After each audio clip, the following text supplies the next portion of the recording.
tubashimiye ko murimo kutwumva. Ntabwo mushobora kubibonesha amaso, ariko hano dushinze ibirenge ni ku mubumbe witwa isi. Ni umubumbe uri mu isanzure ureremba mu busa cyangwa se mu muyaga. Ushoreranye n'indi mibumbe 7 nayo igaragiye izuba nk'uyu wacu. Iyo uvuye ku zuba, umubumbe wa mbere ugeraho witwa Mercure. Inyuma yawo hari uwitwa Venus. Ku mwanya wa gatatu hakaza isi. Inyuma yayo hakurikiraho Mars. Iyi niyo mibumbe 4 iri mu isanzure igizwe n'amabuye. Ni ukuvuga imibumbe ushobora kubonaho ubutaka. Indi mibumbe ikurikiyeho igizwe n'umwuka. Ni imibumbe itariho itaka nk'iri ngiri tubona hano, ahubwo ni ibibumbe bya rutura by'imyuka, ariko iyo myuka ikaba ishobora guhinduka nk'amazi cyangwa se ibisukika bitewe n'ingano y'ingufu zihari. Iyo mibumbe ni Jupiter, ari nawo mubumbe munini kurusha indi yose mu mibumbe yose igaragiye izuba. Hagakurikiraho Saturne, Uranus, hanyuma uwanyuma ari wo wa 8 ukaba Neptune. Iyi mibumbe ya nyuma ariyo Uranus na Neptune iri kure cyane y'izuba ku buryo ihora ari ibibumbe by'urubura. Iyi mibumbe yose izenguruka izuba, buri wose ugakoresha igihe runaka bitewe naho uherereye. Kubera ko izuba ririmo hagati, hagakurikiraho umubumbe uryegereye kurusha indi ariwo Mercure. Ubwo ufite urugendo ruto rwo gukora, ni ukuvuga uruziga ruto rwo kuzenguruka kugira ngo uzengurutse izuba urihetuye. Mu gihe imibumbe igiye ikurikiyeho igiye ifite inziga nini zo kuzenguruka izuba kugira ngo ibirihetuye, kandi izi nziga cyangwa se izi ngendo iyi mibumbe igomba kugenda zirutana bitewe n'intera iri hagati y'iyi mibumbe ndetse n'izuba. Nk'umubumbe wa Mercure, kubera ko wegereye izuba, kugira ngo urizenguruke uriheture biwusaba iminsi 88. Venus ikurikiyeho ikoresha iminsi 224 kugira ngo ibizengurutse izuba irihetuye. Isi ari wo mubumbe uri ku mwanya wa gatatu mu ntera uvuye ku zuba, yikoresha iminsi 365 kugira ngo ibizengurutse izuba irihetuye. Ibi ngibi twese turabizi cyane, kubera ko iyo yarihetuye dukora umunsi mukuru tukabyita umwaka mushya. Undi mubumbe uturi inyuma witwa Mars ukoresha iminsi 687 kugira ngo ubuzengurutse izuba urihetuye. Umubumbe wa nyuma ari uri kure cyane y'izuba Neptune biwusaba imyaka 165 kugira ngo uzenguruke izuba uburihetuye. Abantu bose barimo kumva iki kiganiro kuva baza ku isi, ntabwo uyu mubumbe urazenguruka izuba ngo uriheture na rimwe, kandi ntabwo wigeze uhagarara. Uragenda ku muvuduko w'ibirometero 18,000 mu isaha imwe. Iyi mibumbe yose uko ari 8 ukuyemo uyu wacu, ntabwo yose ishobora guturwaho. Muri make ntabwo bizwi neza n'ibiriho ubuzima. Mercure ari wo mubumbe muto kurusha indi yose isigaye, uriho ubushyuhe bwa °C 400 ku gice kireba ku zuba, ukagira °C 150 munsi ya 0 ku gice kiri mu gicucu. Ubu bushyuhe ntabwo bwatuma uturwaho. Hagati yawo n'izuba hari ibirometero 69,000,000. Mu 2012 byemejwe ko kuri uyu mubumbe hari y'amazi. Venus. Ikigereranyo rusange cy'ubushyuhe kuri Venus ni °C 462. Ubu ni ubushyuhe bukubye inshuro zirenga 4 ubw'amazi arimo kubira. Ahangaha naho biragoye kuhatura. Isi. Igipimo rusange cy'ubushyuhe ku isi ni °C 15. Umubumbe w'ubururu kubera ko uriho amazi menshi. Ahangaha niho hari igitangaza cy'ubuzima. Umubumbe dutegeka tukawukoresha ibyo dushaka. Umubumbe wa 4 uriho ubutaka nk'uko twari tumaze kubivuga ni Mars. Hano mu ijoro ubushyuhe buba ari °C 95 munsi ya 0, ku manywa zikaba 15 munsi ya 0. Higanje imiyaga igenda ku muvuduko w'ibirometero 70 ku isaha. Hano ku isi umuyaga usanzwe ugenda ibirometero biri hagati y'10 na 40 ku isaha, naho umuyaga ukomeye ukagenda ku birometero 91 ku isaha. Ntabwo bitandukanye cyane no kuri Mars. Ndabasuhuje, nitwa Ismael Mwanafunzi. Kuwa kabiri ku itariki ya 9 y'ukwezi kwa kabiri mu mwaka wa 2021, Leta Zunze Ubumwe z'Abarabu zohereje icyogajuru ku mubumbe wa Mars. Zibaye igihugu cya mbere cy'Abarabu kibashije kohereza icyuma kuri uyu mubumbe kigamije kuwiga. Bohereje icyogajuru bise Espoir, Hope.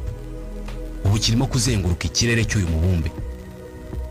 ku itariki ya 10 y'ukwezi kwa kabiri mu 2021 nyuma y'amezi 6 y'urugendo ikindi cyogajuru cy'abashinwa nacyo cyageze kuri Mars. Hashize icyumweru kimwe ku itariki ya 18 y'ukwezi kwa kabiri mu 2021 isaa 2:55 z'umugoroba robo cyangwa se imashini cyangwa se ikinyabiziga cy'abanyamerika cyiswe Perseverance nacyo cyaguye kuri uyu mubumbe wa Mars. Wumvise aya makuru yose wahita wibaza icyo barimo gushaka kuri uyu mubumbe, kubera iki barimo kujyayo ku bwinshi kandi bose muri iki gihe. Haba hongeye kwaduka irushanwa ry'ibihugu bitandukanye bitanguranwa mu isanzure.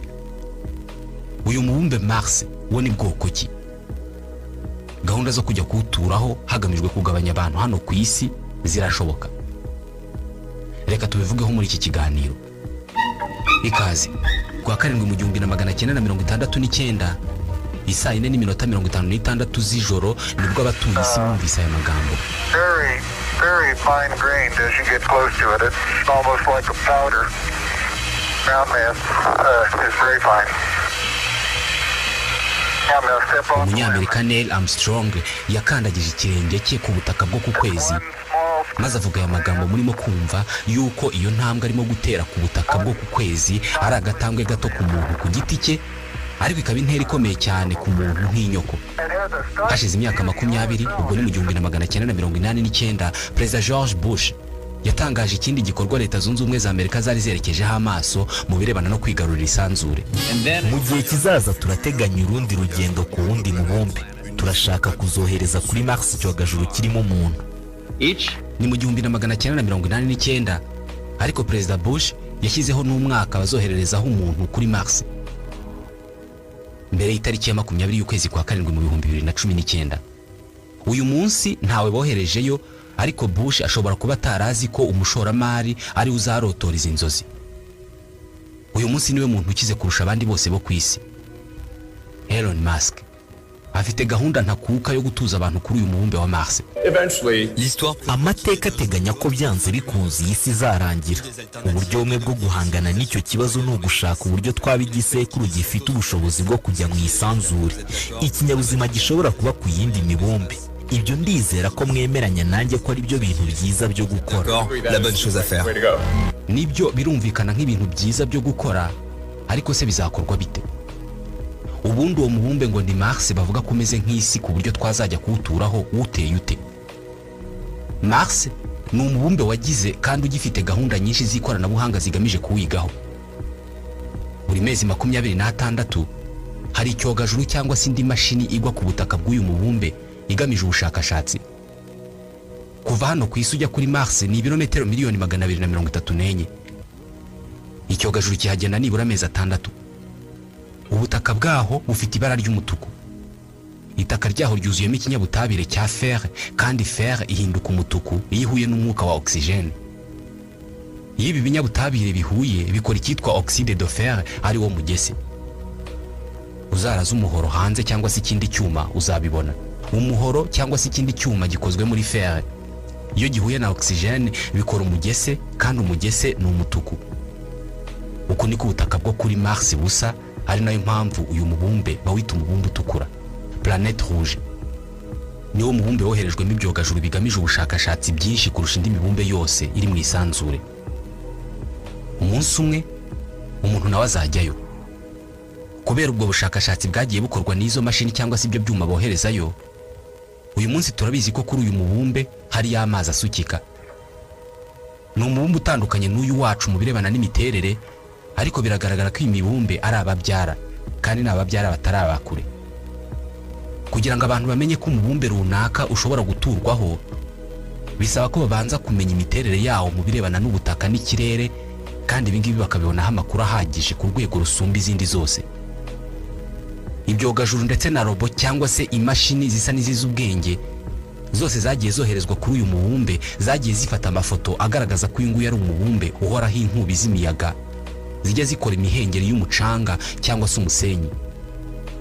Kugira ngo ugire isura ijya gusobanuka neza, niba ubona uko isi iteye, uramutse uyifashe ukayikuraho ibiyiriho byose, igasigara nta kintu kiyiriho, nta kimera kiyiriho usibye umukungugu w'umutuku, nuko nguko uyu mubumbe wa Mars uteye. gusa kuri uyu mubumbe hari ibirunga biri mu birebire mu birunga byose biri ku mibumbe yose ibaho. Abagiye bakora ubushakashatsi kuri uyu mubumbe bose bagaragaza uburyo iyo ukiwubona bwa mbere ubona ari umubumbe wapfuye, umubumbe w'ubutayu ufite ubutaka bw'ingumba, ariko uko bawiga cyane bagenda babona ko ari umubumbe ufite ubutaka buzima kandi ushobora kubaho ubuzima. Mu 2011 ikigo cya Leta Zunze Ubumwe za Amerika gishinzwe ubushakashatsi mu by'isanzure NASA cyohereje robo cyangwa se imashini cyangwa se ikinyabiziga cyiswe Curiosity kuri Mars. Ifite ubunini nk'ubwa SUV cyangwa se izimodoka abantu ku giti cyabo bagendamo ariko nini ndetse inameze nk'imodoka nyine. Ipima toni imwe y'uburemere. Curiosity yageze ku butaka bwa Mars mu kwezi kwa 8 mu 2012. Iyi mashini cyangwa se iyi robo cyangwa se iyi modoka n'ubu ngubu iracyari ku butaka bw'uyu mubumbe, ihora igenda ifata amafoto n'andi makuru yose arebana n'uyu mubumbe. Igenda metero 140 mu isaha imwe. Kuva mu 2012 kuva yagera nyine kuri uyu mubumbe kugera ku itariki ya 31 y'ukwezi kwa mbere mu 2021, iyi robo cyangwa se iyi mashini yari imaze kugenda ibirometero 24 byonyine. Kompanyi y'ikigo cya Leta Zunze Ubumwe za Amerika gikora ubushakashatsi mu by'isanzure yitwa Jet Propulsion Laboratory JPL niyo yubatse iyi mashini cyangwa se iki kinyabiziga. Byabatwaye miliyari 2 na miliyoni 500 z'amadolari kugira ngo bayubake. Ikoresha kamera zigezweho cyane ndetse n'ibindi bikoresho bishobora gupima ubukomera k'ubutaka cyangwa se ukuma k'ubutaka, bishobora gupima kandi umuvuduko w'umuyaga ndetse n'ibindi. Iyi mashini hano iri kuri Mars ishobora kwitwara cyangwa se igatwarwa n'abantu bari hano ku isi. Muri California hari ahantu hameze nko kuri Mars hubatswe ikigo cy'ubushakashatsi. Iyo bohereje mu isanzure robo nk'iyi ngiyi bise Curiosity, bubaka ebyiri cyangwa se zirenze ebyiri ku isi bakahasiga imwe, mu gihe indi iri mu isanzure noneho iyo ngiyi iri ku isi akaba ari y'abapilote bigiraho kuyitwara. Ndetse aho bayitwarira hano ku isi aho ngaho muri California bahise Marsyard, hameze neza nko kuri Mars mu isanzure. Buri santimetero imwe izi mashini zigenda kuri Mars iba yaritojwe bihagije, yaranasuzumwe kubera ko ahangaha babyigira bagenda banashyira ibintu bimeze nk'ibishobora kuba biri ahangaha kuri Mars: ibinogo, ibihavu, amabuye, umuyaga, umucanga. Ibirometero 24 Curiosity imaze kugenda kuri Mars yashoboye kubigenda kubera uburyo yubatswe n'uburyo yageragerejwe hano ku isi, ku buryo abayitwara bari hano ku isi baba bazi neza hafi buri gisitaza iri buhure nacyo. Kugira ngo umuntu azashobore kuba kuri uyu mubumbe wa Mars, iyi robo cyangwa se iyi mashini cyangwa se iki kinyabiziga kigomba kureba niba hari ahantu hari isoko y'amazi yizewe hano kuri uyu mubumbe. Uyu ni umubumbe w'ubutayu, ariko itaka ryaho rigaragaza ko ushobora kuba warigeze kubaho amazi atemba cyangwa se asukika. Munsi y'ubutaka bw'umutuku bugaragara kuri uyu mubumbe hari ibice bitatu by'itaka bigerekeranye. Ikiri hasi cyane nicyo kimaze imyaka myinshi. Ni itaka bivuga ko bigaragara ko ryahoze riri ku ndiba y'inyanja cyangwa se ikiyaga, kubera ko rigaragaramo ibumba rishobora kuba rimaze amamiliyari y'imyaka ryumye. Igice gikurikiyeho gifite umubyimba w'ikirometero kimwe kandi kigizwe hanini n'umunyu. Hanyuma hejuru aho umuntu yakandagira haramutse hari ugiyeyo cyangwa se hariya n'ubundi izi robo cyangwa se izi mashini zishinga amapine yazo, ni igice gikonje kandi cyumagaye kubera imiyaga imaze amamiliyari y'imyaka ihahuha kandi kigizwe n'umukungugu. Hari ibice bimwe byo kuri uyu mubumbe bagiye babona bimeze nk'ibinonko cyangwa se itaka ryaho bikagaragara ko ryigeze gutoha cyangwa se ko ryigeze kuba icyondo. Ashwin Vazavada akora mu kigo cya Leta Zunze Ubumwe za Amerika gishinzwe ubushakashatsi mu by'isanzure NASA, n'uyobora umushinga wo gushakisha amazi ahangaha kuri Mars. Itaka ryaho rigaragaza ko hahoze amazi afite uburebure butarengeje metero 1. Bwari ubwa mbere tubonye ikimenyetso cy'uko hari ahantu hashobora guturwa. Rimwe mu mayobera yo kuri uyu mubumbe wa Mars nuko ayo mazi yaba y'ibiyaga cyangwa se inyanja zawuhozeho bigaragara ko byabayeho mu gihe uyu mubumbe wari ukivuka. Aha rero wakwibaza icyabaye kugira ngo uyu mubumbe uhinduke ubutayu nk'uko tubona uyu munsi. Abakora ubushakashatsi kuri uyu mubumbe bo bemeza ko mu myaka miliyari 4 ishize, iki gihe uyu mubumbe wa Mars wari wuzuyeho inyanja ndetse n'ibiyaga ndetse n'inzuzi nini. Muri iki gihe mu nda y'uyu mubumbe harimo ibinyabutabire biri mu bwoko bw'ibyo twita ibyuma. Ni ukuvuga amabuye yose ashobora gushongeshwa akavamo ibyuma, ariko ayo mabuye muri icyo gihe yaragurumanaga ndetse yaranashonze ameze nk'ibikoma ariko bigurumana. Ni nk'uko natwe mu nda y'isi yacu harimo mwene ibi bikoma bigurumana. Ibi bikoma byari byararemye kimeze nk'igifuniko ku nkengero z'uyu mubumbe, kikaba igifuniko cyawurindaga imirasire y'izuba. Aba bashakashatsi bavuga ko ibi bikoma byaje guhora, maze cya gifuniko cyari kizengurutse uyu mubumbe nacyo kivaho. Kuvaho kwacyo rero kwatumye imirasire y'izuba igera kuri uyu mubumbe bitayigoye, bituma amazi yose yari awuriho akama. Uku niko uyu mubumbe waje guhinduka ubutayu butukura. Kubera ko bya byuma cyangwa se bya binyabutabire by'ibyuma byahoze bigurumana byagumye aho ngaho, ariko amazi yari ari kuri uwo mubumbe yose akaba yarakamye, bya byuma byaje guhura na oxygene bikora umugese. Ariyo mpamvu uyu mubumbe wabaye umutuku. Amakuru y'icyuma na oxygene murayazi uburyo akora umugese. Amakuru y'uburyo ibi byagenze mu buryo burambuye ndetse n'igihe byabereye ni imashini n'ibyogajuru birimo koherezwa kuri uyu mubumbe birimo kujya gushaka. Mu minsi 10 yonyine y'ukwezi kwa kabiri k'umwaka wa 2021, ibyogajuru bitatu by'ibihugu bitandukanye byagiye kuzenguruka ikirere cya Mars. Kubera icyo uyu munsi ari bwo bose basa n'abarimo kujya kubyiganira gukora ubushakashatsi kuri uyu mubumbe. Umva igisubizo cya François Forge, umushakashatsi mu by'imibumbe. C'est parce qu'on peut pas envoyer des... Impamvu nuko bitashoboka kohereza ibyogajuru kuri Mars igihe icyo ari cyo cyose ubishakiye. Mars n'isi yose ni imibumbe izenguruka izuba. Rimwe na rimwe rero hari igihe isi ijya inyura hafi ya Mars kuko buri mubumbe ugenda ku muvuduko wawo. Chacun tourne à sa vitesse. Iyo iyi si inyuze hafi y'uyu mubumbe rero, ni ngombwa ko abantu bahita bohereza ibyogajuru kubera ko nibwo bishobora kugerayo bidakoze urugendo rurerure. Nk'ubu mu myaka ya vuba isi yanyuze hafi ya Mars mu kwezi kwa 10 k'umwaka wa 2020, bivuze ko cyari igihe cyiza cyo kohereza ibyogajuru ndetse n'andi mamashini bashaka kwajya kuri Mars. Kubera ko ari urugendo rufata amezi ari hagati ya 6 na 7, bahisemo kohereza ibyogajuru byabo ndetse n'amarobo amezi 3 mbere y'uko isi itangira kunyura hafi ya Mars. Babyohereje mu kwezi kwa 7 k'umwaka wa 2020, ariyo mpamvu ibyinshi byagezeyo mu kwezi kwa 2 k'umwaka wa 2021. Icya Leta Zunze Ubumwe z'Abarabu, icy'Abashinwa ndetse na robo cyangwa se ikinyabiziga cy'Abanyamerika. Ikinyabiziga mvuga ubwo nicyo bita rover. Hari chaîne ya YouTube yashyizweho yitwa Cosmo Sapiens, ihora itambutsa amashusho y'ibyo iyi robo irimo gufata aho ngaho kuri Mars. Ni amashusho atambuka mu buryo bw'ako kanya. Ibyirimo ifata ibyohereza hano ku isi bigahita bitambutswa kuri iyi YouTube. Nawe ushaka kureba ubutaka bwo kuri uyu mubumbe wa Mars, ushobora gusura iyo YouTube ukabona ibirimo kububeraho muri aka kanya cyangwa se ikindi gihe icyo ari cyo cyose.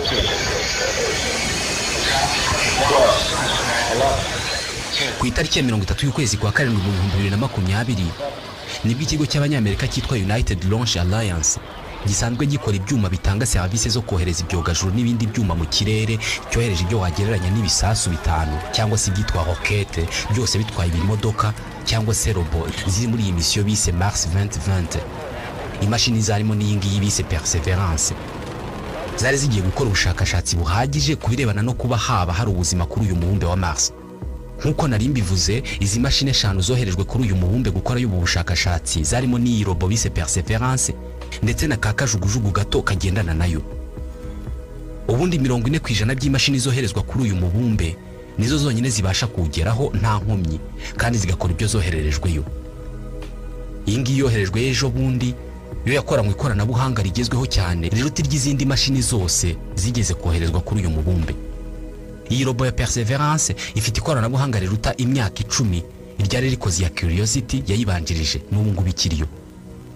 Curiosity yabanje guhura n'ikibazo cy'amapine yayo yangiritse cyane bitewe nuko kuri uyu mubumbe hari amabuye menshi kandi atyaye. Iyi ngiyi bohereje ejo bundi bashyizemo gahunda ya mudasobwa igezweho yafashije umutaka kwifungura igihe yari igiye kugwa ku butaka bwa Mars. Ni gahunda ya mudasobwa yakozwe ku buryo yageze hejuru yaho yagombaga kugwa, maze utwumvirizo twayishyizwemo tubasha kureba ishusho y'aho hantu, ni ukuvuga ikarita tuyihuza n'iyaho yari iteganyirijwe kugwa. Ubundi umutaka uhita wifungura, imashini cyangwa se robo iramanuka igwa ku butaka bwa Mars. Ni igikorwa cyamaze iminota 7 ariyo minota abashakashatsi mu by'isanzure bita iminota y'ubwoba. Yaguye mu gace kiswe G0. Ni agace gafite umurambararo w'ibirometero 45 karimo icyitwa Delta. Ni ahantu h'ampande eshatu bikekwa ko ari ahantu uruzi rwiroheraga mu nyanja igihe kuri uyu mubumbe hari hakiri amazi. Ibi byose byamenyekanye bitewe n'amafoto yafashwe na Curiosity. Uburyo iyi mashini cyangwa se iyi robo igenda ku butaka nabwo bwaravuguruwe cyane kandi buratunganywa.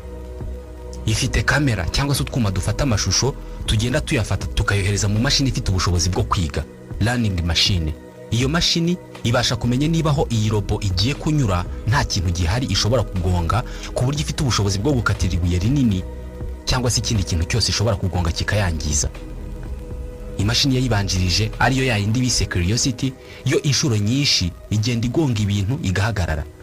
Abari ku isi inshuro nyinshi bayifasha kurenga ibintu igenda igonga. Iyi ngiyo ifite ubushobozi bwo guhorana umuriro kubera ko yubakanye ikoranabuhanga rihindura ubushyuhe bwaho ngaho kuri Mars mu mashanyarazi. Iri koranabuhanga ryose ryubatswe kugira ngo iki kinyabiziga cyangwa se iyi mashini izashobore kwihanganira ibizazana n'ibigeragezo byose izahura nabyo kuri uyu mubumbe. Ngiyi imwe mu mpamvu iki kinyabiziga cyiswe Perseverance. Persevere cyangwa se to persevere ni ukwihangana cyangwa se gutwaza. Iri zina ryavuye mu irushanwa ryakozwe n'abanyeshuri b'Abanyamerika ryakoreshejwe n'ikigo cya Leta Zunze Ubumwe za Amerika gikora ubushakashatsi mu by'isanzure NASA. Iki kigo cyakiriye inyandiko 28,000 z'abanyeshuri biga mu mashuri yisumbuye bose bahataniraga kuvamo umwe utanga izina rizitwiye rover cyangwa se imashini yoherejwe kuri Mars. Alexander Mazer wiga ku ishuri ryisumbuye rya Lake Braddock muri Virginia niwe watanze izina ryemejwe ko ari ryo rigomba kwitwa iki kinyabiziga. Perseverance. Curiosity, insight.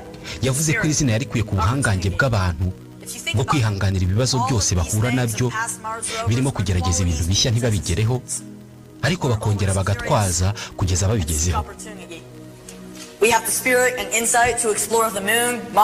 Byabaye ku Banyamerika inshuro nyinshi bagerageje kujya mu isanzure ariko urugendo rwabo rukagarukira mu nzira. Bimwe mu byogajuru cyangwa se imashini zabo zigashya kandi babishoyemo amamiliyari y'amadolari, abashakashatsi bagapfa. Iyi mashini ubu tuvugana irimo iregeranya ibimenyetso byose bishobora kugaragaza ko kuri uyu mubumbe w'umutuku haba harigeze kuba y'ubuzima. Umunsi umwe barashaka kuzazana itaka niyo ryaba ryuzuye mu gipfunsi kimwe rivuye kuri uriya mubumbe bakarizana hano ku isi. Batekereza ko Perseverance ari izazanira itaka. Nubwo abantu bohereje ibyogajuru n'amamashini menshi kuri uyu mubumbe, nta n'umwe urakora ku itaka ryaho. Iri taka nibaramuka barizanye rizakorerwa ubushakashatsi harebwe niba ryarigeze ribaho ubuzima ubwo ari bwo bwose, nubwo bwabo bw'ikinyabuzima kitagaragara nka mikrobe. Baramutse basanze ari uko bimeze, byaba ari ikimenyetso cy'uko dushobora koherezayo abantu kuri uyu mubumbe nyine bakiturirayo. Bigenze bitya, ikibazo cy'ubwiyongere bw'abatuye isi cyaba kirimo kigenda gikemuka. Iyi mashini mu bikoresho ifite harimo n'ikimeze nk'itiyo cyangwa se kimeze nka fer à béton ifite uburebure bwa metero 2. Izacukura mu butaka muri metero 2 kuri uyu mubumbe wa Mars, izamura itaka ryo hasi nyine. Iryo taka izarizamura irishyire muri twa dutube narimaze kuvuga cyangwa se mu bimeze nk'imiheha biteyeho. Ntabwo iyi mashini ari izagaruka ku isi izanye iryo taka, ahubwo harimo gutekerezwa indi mission kugeza ubu ngubu bitarasobanuka neza, aho hazoherezwa izindi mashini zigiye kuzanira itaka ryegeranijwe na Perseverance. Mu 2026 nibwo bitekerezwa ko hazoherezwa izindi mashini zigiye kuzana ibyafashwe na Perseverance. Iyoherezwa ry'iyi mashini cyangwa se iki kinyabiziga kandi ryakozwe nk'igeragezwa ry'icyogajuru noneho kirimo abantu gishobora kuzoherezwa kuri uyu mubumbe wa Mars. Perseverance izagerageza uburyo bwo gukora umwuka abantu bashobora guhumeka igihe baba bari kuri uyu mubumbe. Twigeze kuvuga ko mu mashini zoherejwe kuri Mars harimo na kakajugujugu gato. Ni kajugujugu bise Ingenuity. Yagiye kugerageza niba bishoboka ko indege yaguruka ivuye ku butaka bwa Mars cyangwa se indi mashini yari yose ishobora kuguruka ikaba yava ku butaka bwa Mars ikazamuka ikajya mu kirere cyayo. Icyo tuzi cyonyine ubu ngubu ni uko imashini ishobora kuva mu kirere cya Mars ikamanuka ikagwa ku butaka bwayo. Nibyo byabayeho kuri Perseverance na Curiosity. Iyi kajugujugu rero niramuka ishoboye kuguruka ikava ku butaka bwa Mars ikazamuka mu kirere, buzaba ari ubwa mbere mu mateka y'imibumbe imashini yakozwe n'abantu igurutse ikava ku butaka bw'undi mubumbe utari isi ikaguruka ikajya mu kirere cyawo. Mu 2012 hari ikigo cy'Abahorandi kiyise Mars One cyakiriye amafaranga menshi y'abashoramari kivuga ko ari ayo kuzakoresha mu gukora ubushakashatsi buzajyana abantu ku mubumbe wa Mars, maze bakagumayo ntibagaruke bakiturirayo. Kuva iyi kompanyi yatangira mu 2012 kugera ihomye mu 2019 yari maze kwakira $10 by'amamiliyoni y'amadolari y'abashoramari. Iyi kompanyi ntabwo yari isanzwe ikora ibifitanye isano n'isanzure ndetse nta n'icyuma na kimwe kijya mu isanzure yari yarigeze ikora. Mu 2013 iyi kompanyi yabanje gutangaza ko umushinga wayo wa mbere ari uwo gukora robo imeze nk'ingi Perseverance, noneho ikabanza kujya gukora ubushakashatsi kuri Mars ndetse no kuhiga neza kugira ngo tuzajyeyo twisanga. Bateganyaga ko iyi robo cyangwa se iki kinyabiziga bazacyohereza mu 2020. Bateganyaga ko abantu ba mbere 4 bazajya kuri Mars bazajyayo mu 2024. Bateganyaga ko aba bantu batazagaruka ahubwo bazahita biturira kuri uyu mubumbe w'umutuku. Iki gihe bahise batangira kwegeranya ingengo y'imari ya miliyoni 200 z'amadolari yo kubaka iyi robo cyangwa se iki kinyabiziga cyagombaga koherezwa, ndetse banasinyanye amasezerano n'ikigo cy'Abanyamerika cyitwa Lockheed Martin kizi cyane ibyo gukora ibinyabiziga cyangwa se ibigendajuru bijya gukora ubushakashatsi mu isanzure. Bari baranabonye abakandida 200,000 bifuzaga kuzatoranywamo abazoherezwa mbere kuri uyu mubumbe. Banakoze amajonjora basigarana abagera ku 2,761. Aba nabo babakoresheje amagerageza hasigaramo 708. Aba ngaba nabo babakoreye andi magerageza y'ubuzima hasigaramo 660. Bakomeje kugenda batoranya kugera hasigaye abantu 40. Mu 2015 abayobozi b'iyi kompanyi bavuze ko kubera kubura mikoro ibikorwa byo kohereza abantu kuri Mars byigijwe inyuma bishyirwa mu 2027. Aya ni amakuru yatumye benshi batangira kuvuga ko ibingibi bitazigera bibaho, usibye ko abahanga mu by'isanzure bo bari baranatangiye kunenga iyi misiyo kuva kera kubera ko bavugaga ko itatekerejweho neza, ndetse bayitekereje ntabwo ari abantu basanzwe bakora ibirebana n'ubushakashatsi mu by'isanzure. Byageze mu 2016 noneho basigaye bavuga ko abantu ba mbere bazoherezwa kuri Mars batazahaguruka ku isi mbere y'umwaka wa 2032. Mu 2019 nibwo bamenye ko batazigera bajyayo kubera ko uyu mushinga warahombye. Ikigo cya Leta Zunze Ubumwe za Amerika gikora ubushakashatsi mu by'isanzure kivuga ko biramutse bigenze neza mu 2030 kuri uyu mubumbe hakoherezwa icyogajuru kirimo abantu. Ikigamijwe ni ugukora nk'uko babikoze guhera mu kinyejana cya 15 ubwo bavumburaga ibice bitandukanye by'isi, nubwo bagendaga bahasanga abandi bantu ariko bakavuga ko babivumbuye, ibyitwa exploration. Iki gihe abanyaburayi bafataga ubwato bakerekeza aho batazi, bakaza kugera ahantu hari abantu batagezweho, abantu badasirimutse, ubwo bakavuga ko babavumbuye. Uko niko bavumbuye Amerika ndetse n'ibindi bice by'isi byahozeho, ariko bakavuga ko babivumbuye kandi babisanze aho ngaho. Kubivumbura kwabo kwabaga ari ukubisirimura, bakabigisha iyo bakamana, bakabigisha n'ubundi buvumbuzi ku buryo batangira kubaho nk'abasirimu.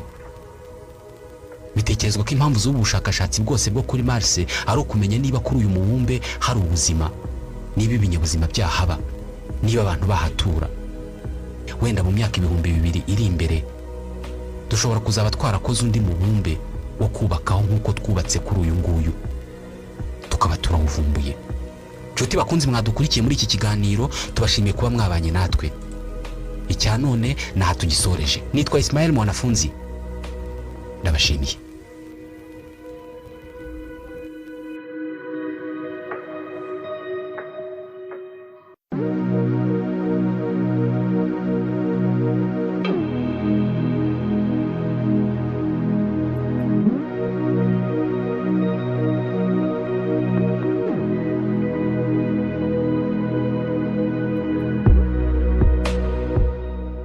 Buri gihe uko umwaka utashye tugatangira undi mushya, buri wese muri twe yibwira inkuru imwe idatandukanye cyane niyo yibwiye mu gihe nk'icyo ngicyo umwaka ushize. Uyu mwaka uzaba mwiza kurusha umwaka ushize.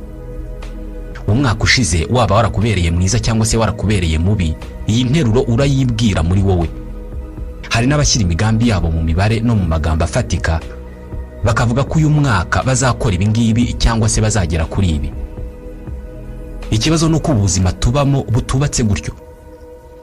Ibitubeshaho bikanatugenera uko tubaho ntabwo byubakiye gusa ku guhindura kalendare cyangwa se ku guhinduka kw'amatariki, ahubwo bishingiye ku buryo twitwara mu by'umwaka mushya utuzanira. Ibi ngibi ntabwo twigeze tubimenya kugera mu mwaka wa 2020. Ku itariki ya mbere y'ukwezi kwa mbere mu mwaka wa 2020, benshi muri twe iyo baza kumenya uko umwaka wa 2020 uzagenda, ntabwo bari kwishima nk'uko bishimye.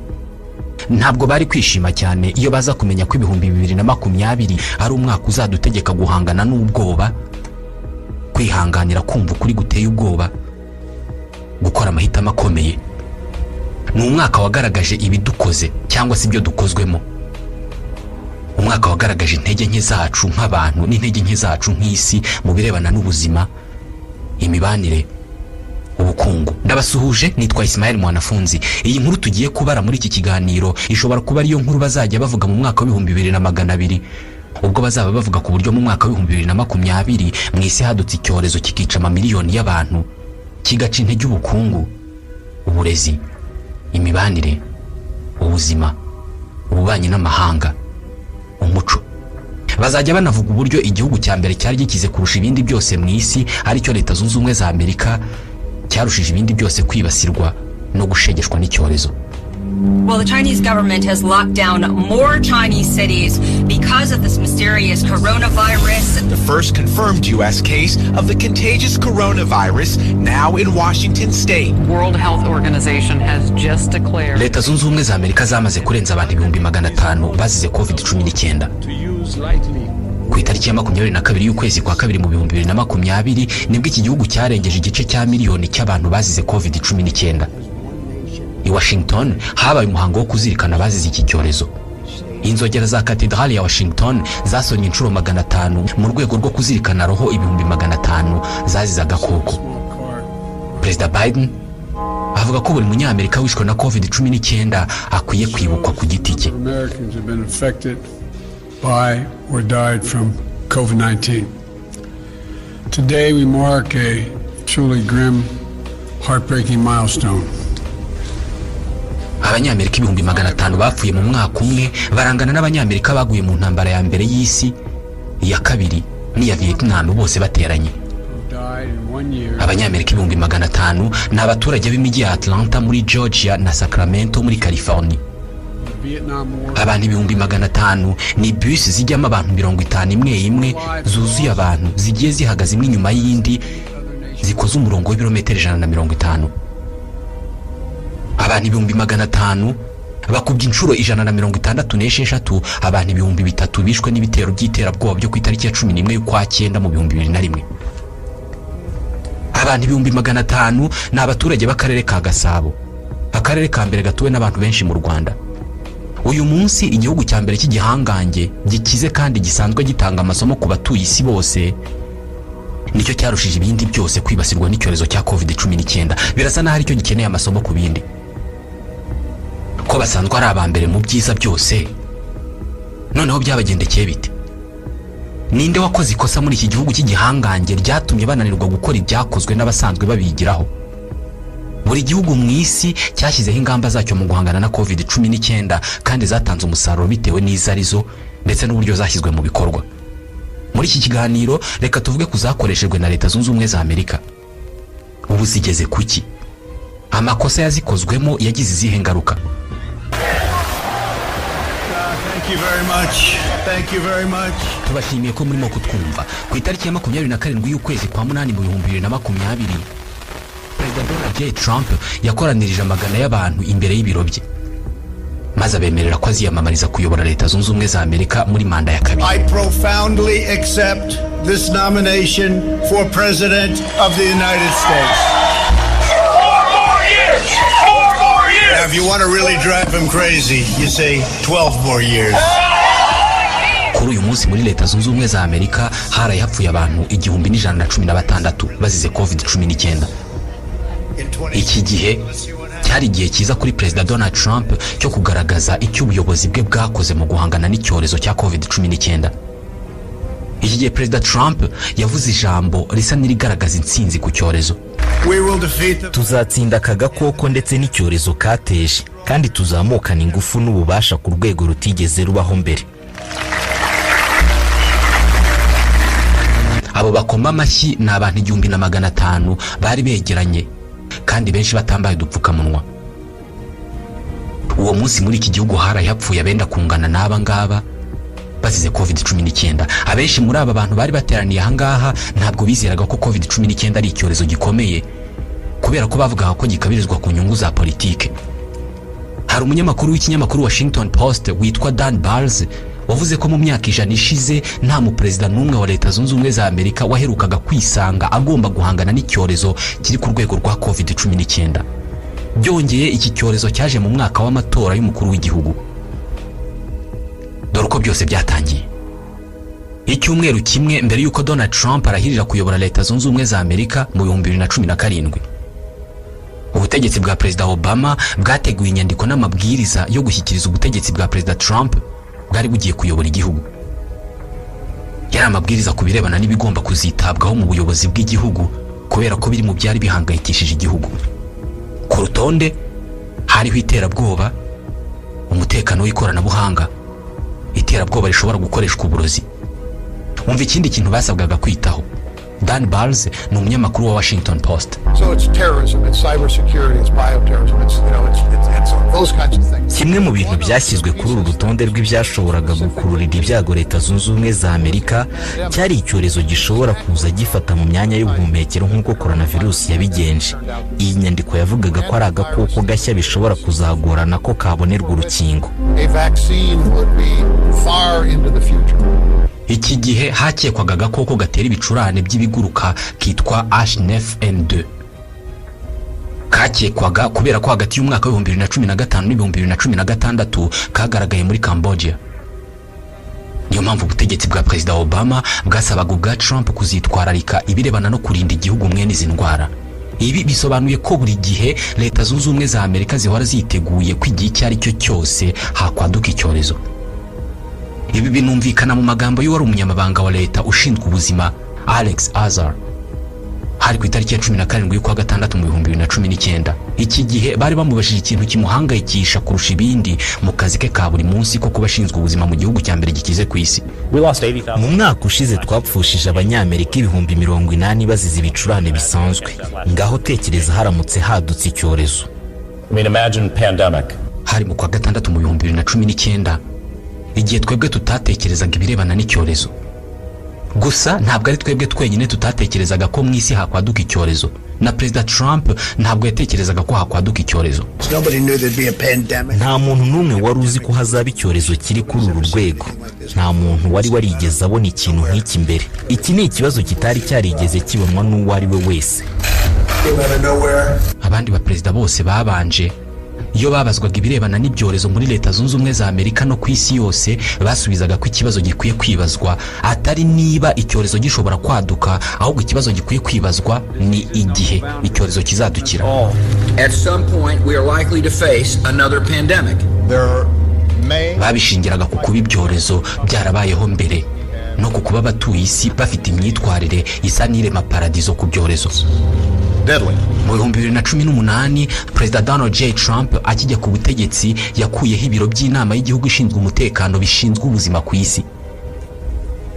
Ntabwo bigeze batekereza ko ari ngombwa ko mu gihugu habaho akanama gashinzwe kurwanya ibyorezo kugera ku itariki ya 20 y'ukwezi kwa mbere mu 2020. Ubwo byatangazwaga ko muri Leta Zunze Ubumwe za Amerika habonetse umuntu wa mbere ufite coronavirus yakomotse mu Bushinwa. Perezida Donald Trump yahise avuga ko iki cyorezo nta bwoba bwinshi giteye. Iki kibazo turimo turagikurikiranira hafi. Ni umuntu umwe wenyine wanduye nawe yinjiye mu gihugu avuye mu Bushinwa. Turimo turabigenzura cyane ku buryo ibintu bizagenda neza.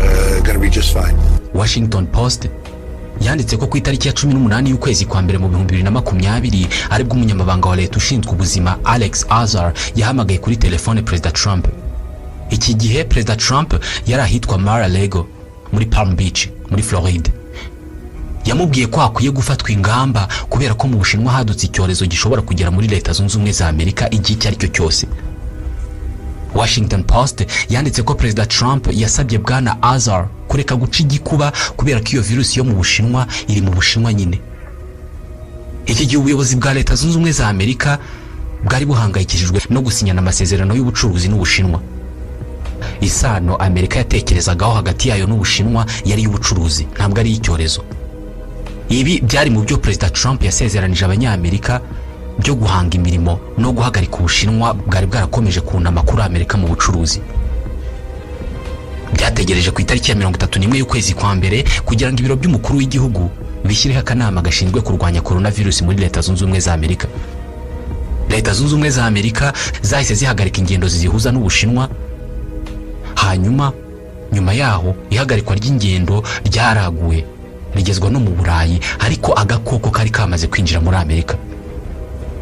Umwe mu bayobozi ba mbere muri Leta Zunze Ubumwe za Amerika watangiye kuvuga asa n'utabaza avuga ko muri Amerika icyorezo cyahinjiye kandi leta ikaba idakora ibikwiye ngo ikirwanye ni Dr. Nancy Masonaya. Yarashinzwe inkingo z'indwara zandurira mu myanya y'ubuhumekero mu kigo gishinzwe kurwanya no gukurikirana ibyorezo. Ku itariki ya 26 y'ukwa kabiri mu 2020 yavugiye mu itangazamakuru ko yamenyesheje abana be ko ibintu bigiye guhinduka muri Leta Zunze Ubumwe za Amerika kubera ko hadutse icyorezo.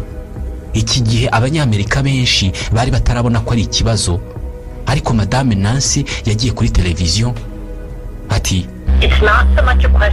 ntabwo ikibazo kiri kukumenya niba ibyo bizabaho, ahubwo ikibazo ni ukumenya ngo ni abantu bangahe muri iki gihugu bazarwara iyi ndwara kandi kabarembye. Akimara kuvuga aya magambo, abanyamerika benshi bahise batangira kugira ubwoba. N'ikimenyimenyi hari imigabane y'ibigo bimwe na bimwe yahise hanantuka ku masoko y'imari n'imigabane muri Leta Zunze Ubumwe za Amerika. Ibinyamakuru byanditse ko ku isoko ry'imari n'imigabane iki cyumweru aricyo cyabaye kibi cyane kuva ku ihananuka ry'ubukungu ryo mu 2008. Washington Post yanditse ko ibingibi byarakaje Perezida Trump, asaba abashinzwe ubuzima muri Amerika kurekeraho guca igikuba no gutera abantu ubwoba. Iki kinyamakuru cyanditse ko hahise hashakwa uburyo Dr. Nancy Masonaya atakongera kuvugira mu bitangazamakuru. Icyorezo cyari kimaze kwica abantu 81 mu isi yose, natwe ubwacu ntabwo twumvaga ko byagera hano. Abari bakirwaye bari 2500 bonyine. Iki gihe Leta Zunze Ubumwe za Amerika zari zibizi ko zikeneye impuguke mu by'ubuzima, ibikoresho by'ubwirinzi ku baganga ndetse n'ibikoresho byo gufasha indembe. Hagati y'impera z'ukwezi kwa kabiri mu 2020 n'intangiriro z'ukwezi kwa gatatu, ibintu byarihuse muri Leta Zunze Ubumwe za Amerika. Ku itariki ya 26 y'ukwezi kwa kabiri ntabwo abanyamerika bari bazi ko iki cyorezo cyakwira mu baturage. Ku itariki ya 6 y'ukwa gatatu coronavirus yari imaze kwica abanyamerika 94. Perezida Trump yavugaga ko nta mpamvu yo guca igikuba kubera ko agakoko abamurwanya baragakabiriza bakabikora ku nyungu za politike. Barimo baragerageza kunyeguza bakoresheje ibihuha. Bagerageje ibintu byinshi inshuro nyinshi kuva nafata izi nshingano, ariko byarabananiye. Ubu noneho babonye igihuha gishya. Igihuha gishya cyari coronavirus. Aha niho hatangiye kutumvikana mu nama kuri televiziyo hagati ya Perezida Trump n'abagize akanama k'impuguke gashinzwe guhangana na coronavirus. Buri munsi umubare w'abandura n'abapfa ukomezaga kuzamuka. Gusa ikibazo cyari gisigaye gikomeye cyari umuvuduko muke mu gupima ngo bamenye abanduye n'abakiri bazima. Icyorezo cyari kimaze gukwira igihugu cyose, ariko ntabwo hari hazwi ngo ninde muzima ninde wanduye. Mu by'ukuri uyu munsi ntabwo turimo gupima bihagije nk'uko twabiteganyaga. Uwo ni Vice President Mike Pence wavugaga ko hatarimo gufatwa ibipimo bya coronavirus bihagije. Umva Perezida Trump w'icyo yavugaga kuri iyi ngingo. Haba uyu munsi ndetse n'ejo hashize umuntu wese ukeneye gupimwa arapimwa. Ibipimo birahari kandi birakorwa neza cyane. Ku itariki ya 11 y'ukwa gatatu ishami rya Loni rishinzwe ubuzima mu isi ryatangaje coronavirus nk'icyorezo cy'isi yose. Uyu munsi hari abantu barenga 118 banduye mu bihugu 114. Hari kandi abantu 4291 bamaze kwicwa n'iyi ndwara. iki gihe haburaga iminsi 3 ngo mu Rwanda haboneke umuntu wa mbere wanduye iki cyorezo. Twese turabyibuka. Muri Leta Zunze Ubumwe za Amerika abaguverineri ba za leta batangiye kugira abantu inama yo kuguma mu ngo zabo. There's a recognition of our interdependence that requires of this moment that we direct a statewide order for people to stay at home. Today I'm issuing a stay home, stay safe executive order. Ibi byari bisobanuye ihananuka ry'ubukungu bw'igihugu cya mbere gikize ku isi. Ibinyacumi by'amamiliyoni y'abanyamerika bahise batakaza akazi. Ingamba zikomeye zahise zitangira, igihombo gitangira gutumbagira. Abacuruzi bato n'abaciriritse bafunga ibikorwa. Muri uko kwezi kwa gatatu New York yahindutse izingiro ry'icyorezo. Mu bitaro abarwayi batangiye kubura ibitanda bakaryamishwa muri za koridoro. Abaganga batangiye kwifata amashusho bavuga uburyo batewe ubwoba n'ibyo barimo kubona. Muribuka ku itariki ya 6 y'ukwa gatatu Leta Zunze Ubumwe za Amerika zari zimaze gupfusha abantu 94 bazize COVID-19. Ku itariki ya 30 y'uko kwezi kwa gatatu zari zimaze gupfusha abantu 3712. Mu bitaro abaganga bari baratangiye kubura ibikoresho by'ubwirinzi birimo udupfukamunwa n'imyambaro bambara. President Trump we yakomezaga kuvuga ko mu kwezi kwa 4 icyorezo kizaba cyagiye kandi kijyanye mu buryo bw'igitangaza. Now the virus that we're talking about having to do, a lot of people think that goes away in April with the heat, as the heat comes in. Typically that will go. Mu kwezi kwa 4 ntabwo cyagiye, ahubwo kishe ibindi bihumbi by'abanyamerika. Mu mpera z'uko kwezi nibwo yagize igitekerezo cy'uko abaganga baramutse barebye uburyo bajya bafata umuti wica udukoko ukoreshwa mu gusukura intoki uyu twita hand sanitizer, ndetse bagafata n'ubwoko bw'imirasire nayo ikoreshwa mu kwica udukoko, maze bagashaka uburyo babitera abantu mu nshinge ahari bishobora kuba byajya mu mubiri maze bikica agakoko ka corona. So supposing we hit the body with a tremendous whether it's ultraviolet or just very powerful light, and I think tekereza duteye mu mubiri w'umuntu imiti ikaze cyane wenda nk'imirasire yica udukoko tukayicisha mu ruhu rw'umuntu cyangwa se tugakoresha iriya miti isukura umubiri ikica udukoko. Ndatekereza ko ari ibintu byakemura ikibazo nko mu munota umwe, kandi ndatekereza ko hari uburyo dushobora gukora ibintu nk'ibyo. It knocks it out in a minute, 1 minute, and is there a way we can do something like that by injection inside or hari mu gikorwa ngaruka munsi cyo gutangaza uko igihugu gihagaze mu guhangana na COVID-19. Abahanga mu by'ubuvuzi iki gihe babuze aho bareba bitewe n'uko ibyo umukuru w'igihugu yaravuze bitashoboraga gukorwa. Ikibazo nuko byari bivuzwe n'umuntu ukomeye ku isi. Byarashobokaga cyane ko abanyamerika benshi n'abandi bantu ku isi bizera ko ibi bishobora gukorwa koko, kandi bashoboraga gutangira kubikora bakaba banywa hand sanitizer kugira ngo bice agakoko ka corona kabarimo. Nko muri Maryland urwego rushinzwe ubutabazi bwihutirwa rwahise rwakira abantu 100 bose bahamagara kuri telefone babaza niba kunywa hand sanitizer bishobora gukiza coronavirus. Byabaye ngombwa ko ikigo gishinzwe kurwanya no gukumira ibyorezo gisohora itangazo rivuga ko imiti ikoreshwa isuku mu nzu ndetse niyo bakoresha basukura intoki ishobora guteza ibibazo by'ubuzima igihe umuntu yayinjiza mu mubiri we. Abantu bari bakeneye amakuru yose yababera igisubizo cyangwa se yabahumuriza. Abimpuguke n'abashinzwe ubuzima muri iki gihugu cy'igihangange ku isi iki gihe bari bakigaragaza ko coronavirus itari no mu nzira zo kugenda. Turi mu kwezi kwa 4 mu 2020. Baraneruraga bakamenyesha abanyamerika ko bakiri mu cyiciro cya mbere cy'icyorezo. Ni nko kubabwira ko bakwiye kwitegura icyiciro cya kabiri n'ibindi bishobora kuzakurikiraho. Muribuka ku itariki ya 30 y'ukwezi kwa gatatu Leta Zunze Ubumwe za Amerika zari zimaze gupfusha abantu 3712. Umva uyu mubare. Ku itariki ya 16 y'ukwezi kwa 4 ubwo ni nyuma y'iminsi 17 yonyine Leta Zunze Ubumwe za Amerika zari zimaze gupfusha abantu 34,776. Bari bikubye inshuro zirenga 10 muri kimwe cya kabiri cy'ukwezi. Ninde wari warigeze atekereza ko hari igihe Leta Zunze Ubumwe za Amerika zizapfusha abantu barenga 3000 buri munsi baziza agakoko?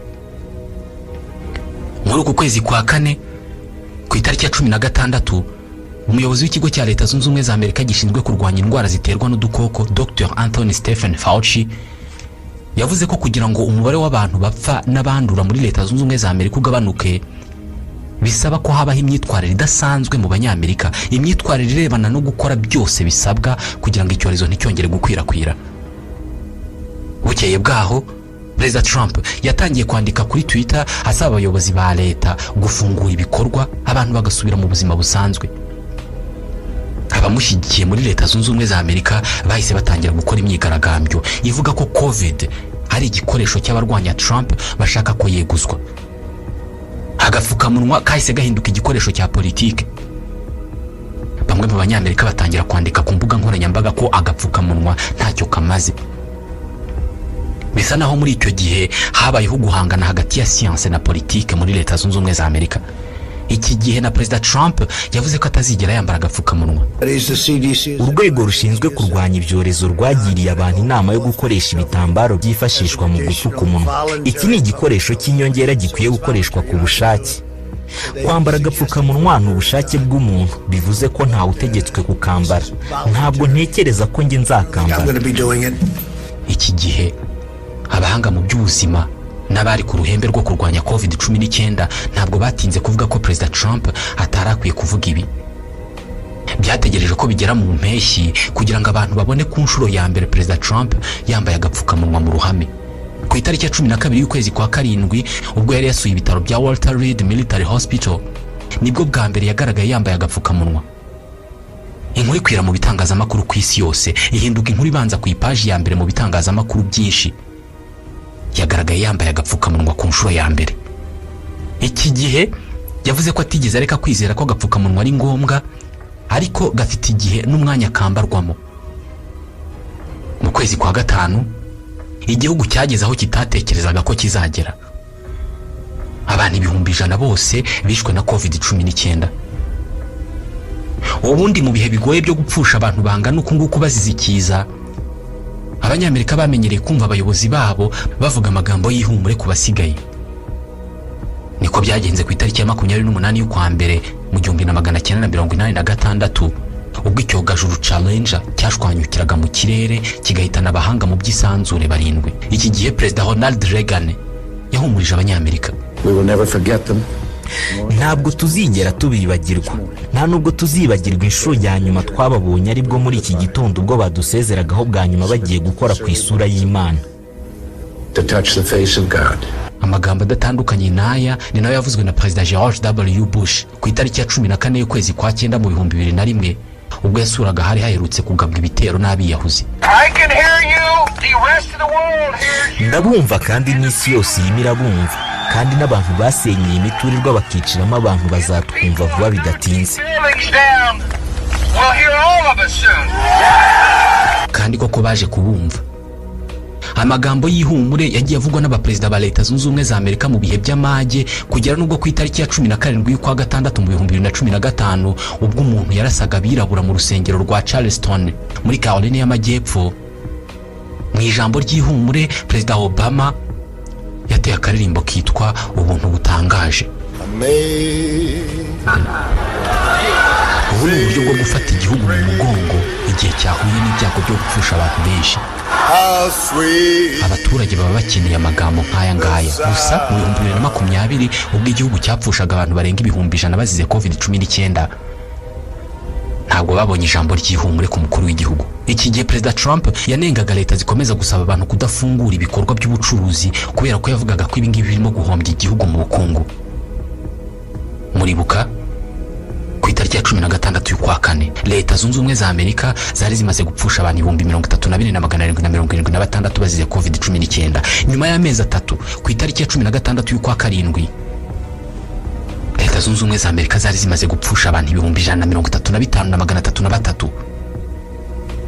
Abantu barapfaga nibyo, ariko iki ngiki cyari igihe cyo kwiyamamaza. Haburaga amezi 4 ngo habe amatora y'umukuru w'igihugu. Mu kwiyamamaza kwa Perezida Trump, abantu babaga ari ibihumbi bose bateraniye hamwe bavuga uburyo bwo guteza imbere ubukungu mu gihe kizaza, bavuga ko icyorezo gikomeye kiri muri Amerika ari ikinyoma kigamije inyungu za politike. Bamwe na bamwe mu bamushyigikiye bamanuraga ibyapa bihamagarira abantu kwirinda COVID-19. Bake muri bo babaga bambaye udupfukamunwa. Let's open the schools, please.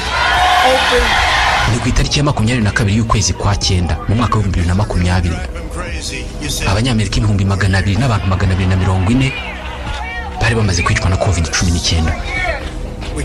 Uku kwezi niko kwabayemo ikiganiro mpaka cya mbere hagati y'abakandida babiri bahataniraga kuyobora Leta Zunze Ubumwe za Amerika, Donald Trump na Joe Biden. Iki gihe Perezida Trump yavugaga ko iyo biza kuba Biden uri ku butegetsi hari kuba hamaze gupfa abanyamerika miliyoni aho ku 200,000. We ntabwo yumvaga uburyo Biden yambara agapfukamunwa hari hose. I don't wear masks like him. Every time you see him, he's got a mask. Ku itariki ya 3 y'ukwezi kwa 10 mu 2020 twese twabirebye kuri televiziyo. Now, since when President Reagan was shot in an assassination attempt nearly 40 years ago, has there been this level of concern over the president's health? COVID-19. Abanyamakuru bavuga ko kwandura COVID-19 kwa Perezida Trump bihangayikishije igihugu ku rwego cyari gihangayitseho ubwo Perezida Ronald Reagan yaraswaga agakomeretswa mu kwezi kwa 3 mu 1981. Ku mugoroba wo ku itariki ya 3 y'ukwezi kwa 10 Perezida Trump yajyanwe mu bitaro bya gisirikare bya Walter Reed muri Maryland. Abamushyigikiye bateranira inyuma y'ibitaro mu rwego rwo kumwereka ko bari kumwe nawe. Mu gihe cy'iminsi 3 bivugwa ko yahawe ubuvuzi bwa COVID-19 butigeze buhabwa undi muntu wari wese ku isi. Ku itariki ya 5 Perezida Trump yavuye mu bitaro ameze nk'utsinze urugamba, ndetse yanavuze ko muri ubwo burwayi yahigiye byinshi. So it's been a very interesting journey. I learned a lot about COVID. I learned it by really going to school. This is the real school. This isn't the let's read the book school. And I get it and I understand it. Yasabye abantu kwirinda gutinya COVID-19. Don't let it dominate. Ku itariki ya 3 y'ukwa 10 yabashije kurokoka coronavirus bitamugoye. Ariko ku itariki ya 3 y'ukwezi kwa 11 umwanya we w'umukuru w'igihugu ntabwo wabashije kurokoka amatora kubera ko yatsinzwe na Joe Biden, kandi bitekerezwa ko uburyo yitwaye mu gushyiraho ingamba zo guhangana n'iki cyorezo aribyo byatumye atsindwa amatora y'umukuru w'igihugu. Bivuze ko coronavirus usibye kwica abantu, kubamugaza no kubakenesha, ishobora no kubatsindisha mu matora, ishobora no kubirukanisha ku mbuga nkoranyambaga. Ibi Perezida Donald Trump abizi kurusha undi wari we wese ku isi. Uyu munsi isi iracyahanganye na COVID-19. Uyu munsi nabwo iki cyorezo kirarakisha abandi bantu hariho hose ku isi. Leta Zunze Ubumwe za Amerika ku mwanya wa mbere w'ibihugu bikize kandi by'ibihangange ku isi, haniyongereyeho umwanya wa mbere w'ibihugu byapfushije abantu benshi bazize COVID-19 ku isi, abantu 500,000. Gusa umuvuduko w'abandura n'abahitanwa n'iki cyorezo waragabanutse ahanini bigizwemo uruhare n'urukingo. Ariko se uru rukingo ruzakemura ikibazo burundu?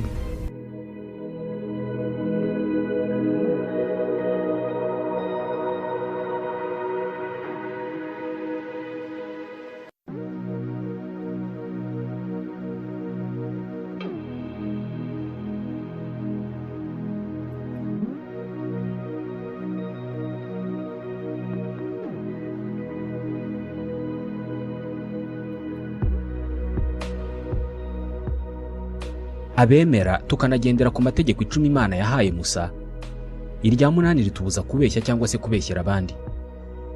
Ntuzabeshye cyangwa ngo ubeshyere abandi. Kubemera kurenga kuri ibi ni icyaha gishobora kukugeza mu muriro utazima. Usibye no kuba ari icyaha gihanwa n'Imana, hari n'urwego bigeraho n'amategeko y'igihugu akagihana. Ariko n'ababyeyi bangahe muri iyi si bashobora kwerurira abana babo 3 cyangwa se 2 bakababwira ko bakunda cyane umwe muri bo kurusha abasigaye? N'abagabo bangahe berurira abagore babo bakababwira ko hari igihe babareba bakabona atari beza nk'uko babashatse basa? N'ababyeyi bangahe berurira umwana wabo bakamubwira ko nabo bumva bafite ubwoba nyuma yo kumva urusaku hanze mu ijoro? Kubeshya uhereye ku tunyoma duto ni ibintu tudakenera kwigishwa n'uwo ari we wese, kubera ko benshi muri mwebwe mu bwana bwanyu mwigeze kubeshya ko murwaye kugira ngo mutajya ku ishuri. Hafi ya twese amadini dusengeramo cyangwa se indi myemerere dufite itubwira ko kubeshya ari icyaha, ariko ntabwo bibuza ko umubare munini muri twebwe turi ababeshyi ku rwego runaka niyo rwaba ruto cyane. Tubeshya kubera inyungu. Nta muntu ubeshya atabifitemo inyungu. Kuri twe kubeshya byabaye ibintu bisanzwe, ndetse bisa naho ari cyo cyaha gito cyangwa se ryo tegeko twica tukumva nta kibazo kinini biteye mu mategeko 10 yose abakristo basabwa kubahiriza kugeza n'ubwo kubeshya twabigeneye umunsi umwe mu mwaka. Itariki ya mbere y'ukwezi kwa kane buri mwaka nitwa Ismael Mwanafunzi kugira ngo tumenye uko bigenda mu bwonko bwacu iyo turimo kuvuga ibintu natwe ubwacu tutemera. Turifashisha ibyagiye byandikwa n'abashakashatsi ku myitwarire y'abantu barimo witwa Philippe Kaizen wanditse igitabo yise Détection des mensonges versus mentalisme. Turavuga kandi ku buryo bukoreshwa n'abantu ku giti cyabo cyangwa se inzego z'umutekano mu gufata ababeshyi mu maperereza, haba uburyo bukoresha ubuhanga mu myitwarire ndetse n'uburyo bukoresha ikoranabuhanga.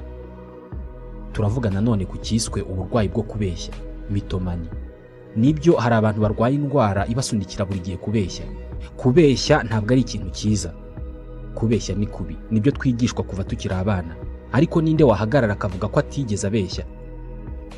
Uyu munsi ndetse n'ejo hashize birasa naho ikinyoma aricyo gituma isi yikaraga, ariko se byagenda bite tubaye mu isi y'ukuri gusa aho nta muntu n'umwe ubeshya undi?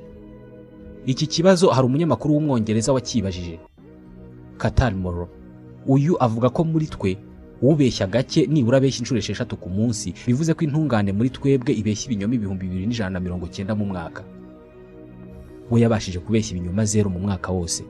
Iminsi 365 nta muntu n'umwe yigeze abeshya, habe n'umwana. Hatantu asa n'uwiremeye isi ye itagira ikinyoma. Ibi yabyanditse no mu gitabo yise My Year Without Lying. Nous avons été confrontés à un énorme secret de famille qui impliquait mon frère aîné. Pendant des années, nous avons cru qu'il vivait avec une femme. Iwacu twigeze guhura n'ikibazo gishingiye ku ibanga ry'umuryango. Twamaze imyaka myinshi tuzi ko mukuru wanjye afite umugore kandi nyamara atari byo. Dore uko byagenze. Mukuru wanjye yashatse umugore barabana. Maze aza gusama inda ayitwita amezi 9 nk'ibisanzwe, ariko baza kutubwira ko yabyaye umwana upfuye. Mbere gato yuko ntangira umwaka wanjye wo kutabeshya, umugore yaje gupfa, hanyuma tuza kumenya ko atari umugore ahubwo yari umugabo. Umugabo witwaraga nk'umugore. Ntabwo ikibazo cyabaye ko mukuru wanjye yamaze imyaka tubeshya ko abana n'umugore, nyamara ahubwo abana n'umugabo. Icyambabaje cyane n'uwo mwana batubeshye ko yavutse apfuye, tukamukorera ikiriyo, ababyeyi bakarira cyane, kandi mu by'ukuri umwana atarigeze abaho. Cyari ikinyoma cyambaye ubusa. Ubuzima bwa mukuru wanjye bwose bwari ikinyoma. Ibi byakuyeho isura yose nari mfite kuri mukuru wanjye. Yamaze imyaka 7 yose abana n'umugabo. Bahimbye umwana utariho, maze umuryango wose usagwa n'ibyishimo, bagira naho bahitamo izina bamwita, hanyuma twese twisanga mu kiriyo cy'umwana utarigeze ubaho. On s'était tous réjouis quand sa compagne est tombée enceinte. On était tout excités. Ils avaient choisi un nom pour cet enfant et on a tous fait le deuil d'un enfant qui n'existait pas. And we'd all grieve for a child that didn't exist. Nyuma y'icyo kiriyo, Hatantu yahise afata icyemezo cyagora benshi muri twe. Kutazigera yongera kubeshya muri uwo mwaka wose. Natekerezaga ko bitashoboka kubaho utabeshya. Ku ruhande rumwe byateje ibibazo mu muryango wanjye, ariko ku rundi ruhande birasa nk'ibyamfunguye imbisi. We niyo yabaga arimo gusomera abana b'inkuru mbere y'uko baryama, iyo yasomaga inkuru akagera ahanditse ngo nuko iyo nyoni ibwira uwo muntu, we yahitaga yerurira umwana we akamubwira ko inyoni zitavuga. Abana be bajya kumenya ubwenge bazi neza ko Père Noël atabaho. Gusa ibibazo byagiye bivuka nk'igihe umugore we yabaga amubajije niba yarabyibushye, akisanga agomba kumubwiza ukuri nubwo umugore atari byo yabaga akeneye kumva. Twese tubeshya kubera inyungu, bitewe nuko turamutse tuvuze ukuri byatugiraho ingaruka cyane cyane mu mibanire yacu n'abandi. Ifoto nyinshi zishyirwa ku mbuga nkoranyambaga zibona abantu bavuga ko ari nziza niyo zaba zitagaragara neza. Ibi birasa n'ibisobanura ko ukuri kose ari kwiza, ariko ukuri kose kukumva bikaba bitoroshye. N'abahitamo guhagarika kubeshya, rimwe na rimwe bahitamo kubeshya aho kubwizwa ukuri kubabaza. Est-ce que je veux qu'elle me mente? Ese rimwe na rimwe nkunda ko umugore wanjye ambeshya? Yego nibyo. Kuva kera nabangamiye n'ibiro byanjye. Kuva ndi umwana byarampangayikishaga cyane, ku buryo umuntu yambwiraga ko nabyibushye byambangamiraga cyane. Birasa naho hafi ya twese dukunda ko abantu batubwira ko turi beza nubwo twaba dukeka ko batubeshya. Bitworohereza ubuzima. Impamvu umuntu afata icyemezo cyo gufata imwe mu mafoto ye akayisiba ngo nimbi kandi azi neza ko ari we iriho, nuko iyo foto ibigaragaza ukuri atifuza kumva cyangwa se kubona. Mu mutwe we aba yifuza indi sura itari iyo ngiyi igaragara kuri iyo foto. Ibi wabisobanurirwa neza n'abibagisha bakihindura bimwe mu bice by'umubiri bakiteraho ibyo babona cyangwa se babwirwa ko bibagira beza. Ibyo Hatantu yakoze byo kumara umwaka wose nta muntu abeshye birasa n'umwihariko ariko ushimangira ihame riturimo, ihame risa n'irifatanye n'imibereho yacu kuva tukiri abana. Madame Danielle Dalloz ni umuhanga cyane mu birebana n'imitekerereze y'abantu. Pourquoi le mensonge s'installe-t-il? Mais parce que l'enfant qui a besoin d'être aimé et d'être protégé. Impamvu ikinyoma gihabwa intebe mu bantu nuko umwana ukiri muto ukeneye ko bamukunda yumvisemo ko ashobora kuba arimo kuvuga ibyo umuntu mukuru adashaka kumva, ahitamo guhisha ukuri cyangwa ibyo atekereza, ahubwo akavuga ibyo umuntu mukuru yifuza kumva. Donc pour ne pas être abandonné, il va s'aliéner au désir de l'autre, on pourrait dire. Nyamara nta muntu n'umwe uba yamwigishije uko babeshya n'inyungu ziri mu kubeshya. Hasigaye kumenya noneho uburyo n'ikigero cy'imyaka umuntu atangiriraho kubeshya. Madame Dalloz ibingibi yabikozeho ubushakashatsi. Yafashe abana 10 bari hagati y'imyaka 2 n'imyaka 6 abashyira umwe umwe mu cyumba cye, icyumba kirimo kamera cyangwa se ibyuma bifata amashusho bihishe, ariko nanone muri icyo cyumba ashyiramo za bombo nyinshi. Mu bushakashatsi yise test du bonbon interdit. Yasabye buri mwana mu bakorerwagaho ubushakashatsi kwicara muri icyo cyumba agashushanya cyangwa se agakina, ariko ntihagire ureba cyangwa se ngo akore kuri izo bombo zirimo. Madame Dalloz akirenga umuryango asohotse, buri mwana wese mu bari muri buri cyumba yari yamaze guhindukira areba za bombo, ndetse abenshi muri bo bari batangiye kuryaho, abafite imyaka yigiye hejuru bo bari batangiye no kuzishyira mu mifuko. Nyamara nyuma barababajije, abato cyane bavugisha ukuri. 70% by'abana bafite imyaka 3 y'amavuko bavugisha ukuri mu buryo bworoshye cyane. Ku myaka 3 cyangwa 4 umwana bataramenya ko ashobora gusubiza ibyo abandi yifuza kumva, nibwo bagitangira kuvuga, kandi abatekereza ahita anavuga ibyo atekereza ako kanya. Ibimuje mu mutwe byose ahita bivuga. Tout ce qui lui vient à la tête. Kutabeshya k'umwana nk'uyu nguyu nta bundi bunyangamugayo bubirimo, ahubwo nuko kubeshya bisaba ubwenge. Impamvu abana nk'aba ngaba batabeshya cyane nuko baba batekereza ko ibyo babonye buri wese yabibonye. Niba umubajije niba yakoze ibintu runaka ahita kwemerera kubera ko abazi kubizi neza. Gusa ibi ngibi ntabwo bivuze ko abana b'imyaka 2 bose cyangwa se 3 bose bavugisha ukuri. Hari ushobora kubaza niba yibye isukari akaguhakanira kandi mwuzuye ku munwa. Ku myaka 7 y'amavuko buri mwana wese aba yaramaze kumenya umumaro wo kwiyoberanya no gukora ibintu byose kubera inyungu. Ibi bitizwa umurindi n'uburyo umwana ungana ukunguka abazwamo ibibazo. Iyo umubaza ibibazo usa n'umwinginga cyangwa se umwereka ko muri inshuti, ukamusaba kukubwira ibintu runaka, bituma kubwira ibigushimisha. Ntabwo yihanganira kukubwira ibyo udashaka kumva kandi urimo kumwereka ko wamukunze. Aha niho uburyarya butangirira. Ku mwana nk'uyu iyi niyo nyungu iri mu kinyoma. Iyo amaze kurenga iyi myaka, umumaro wo kubeshya uba waramaze kumwinjiramo, noneho yagera mu myaka y'ubukure bigahinduka uburyo bw'imibereho, cyane ko noneho aba anafite ubwenge bwo gusigiriza ibinyoma bye ku buryo byakirwa neza. Buri wese muri twarabizi azi uko abigenza. Uhereye kuri filime duhora tureba ukagera ku bitabo dusoma, ababeshyi nibo bagira inyungu nyinshi muri ubu buzima.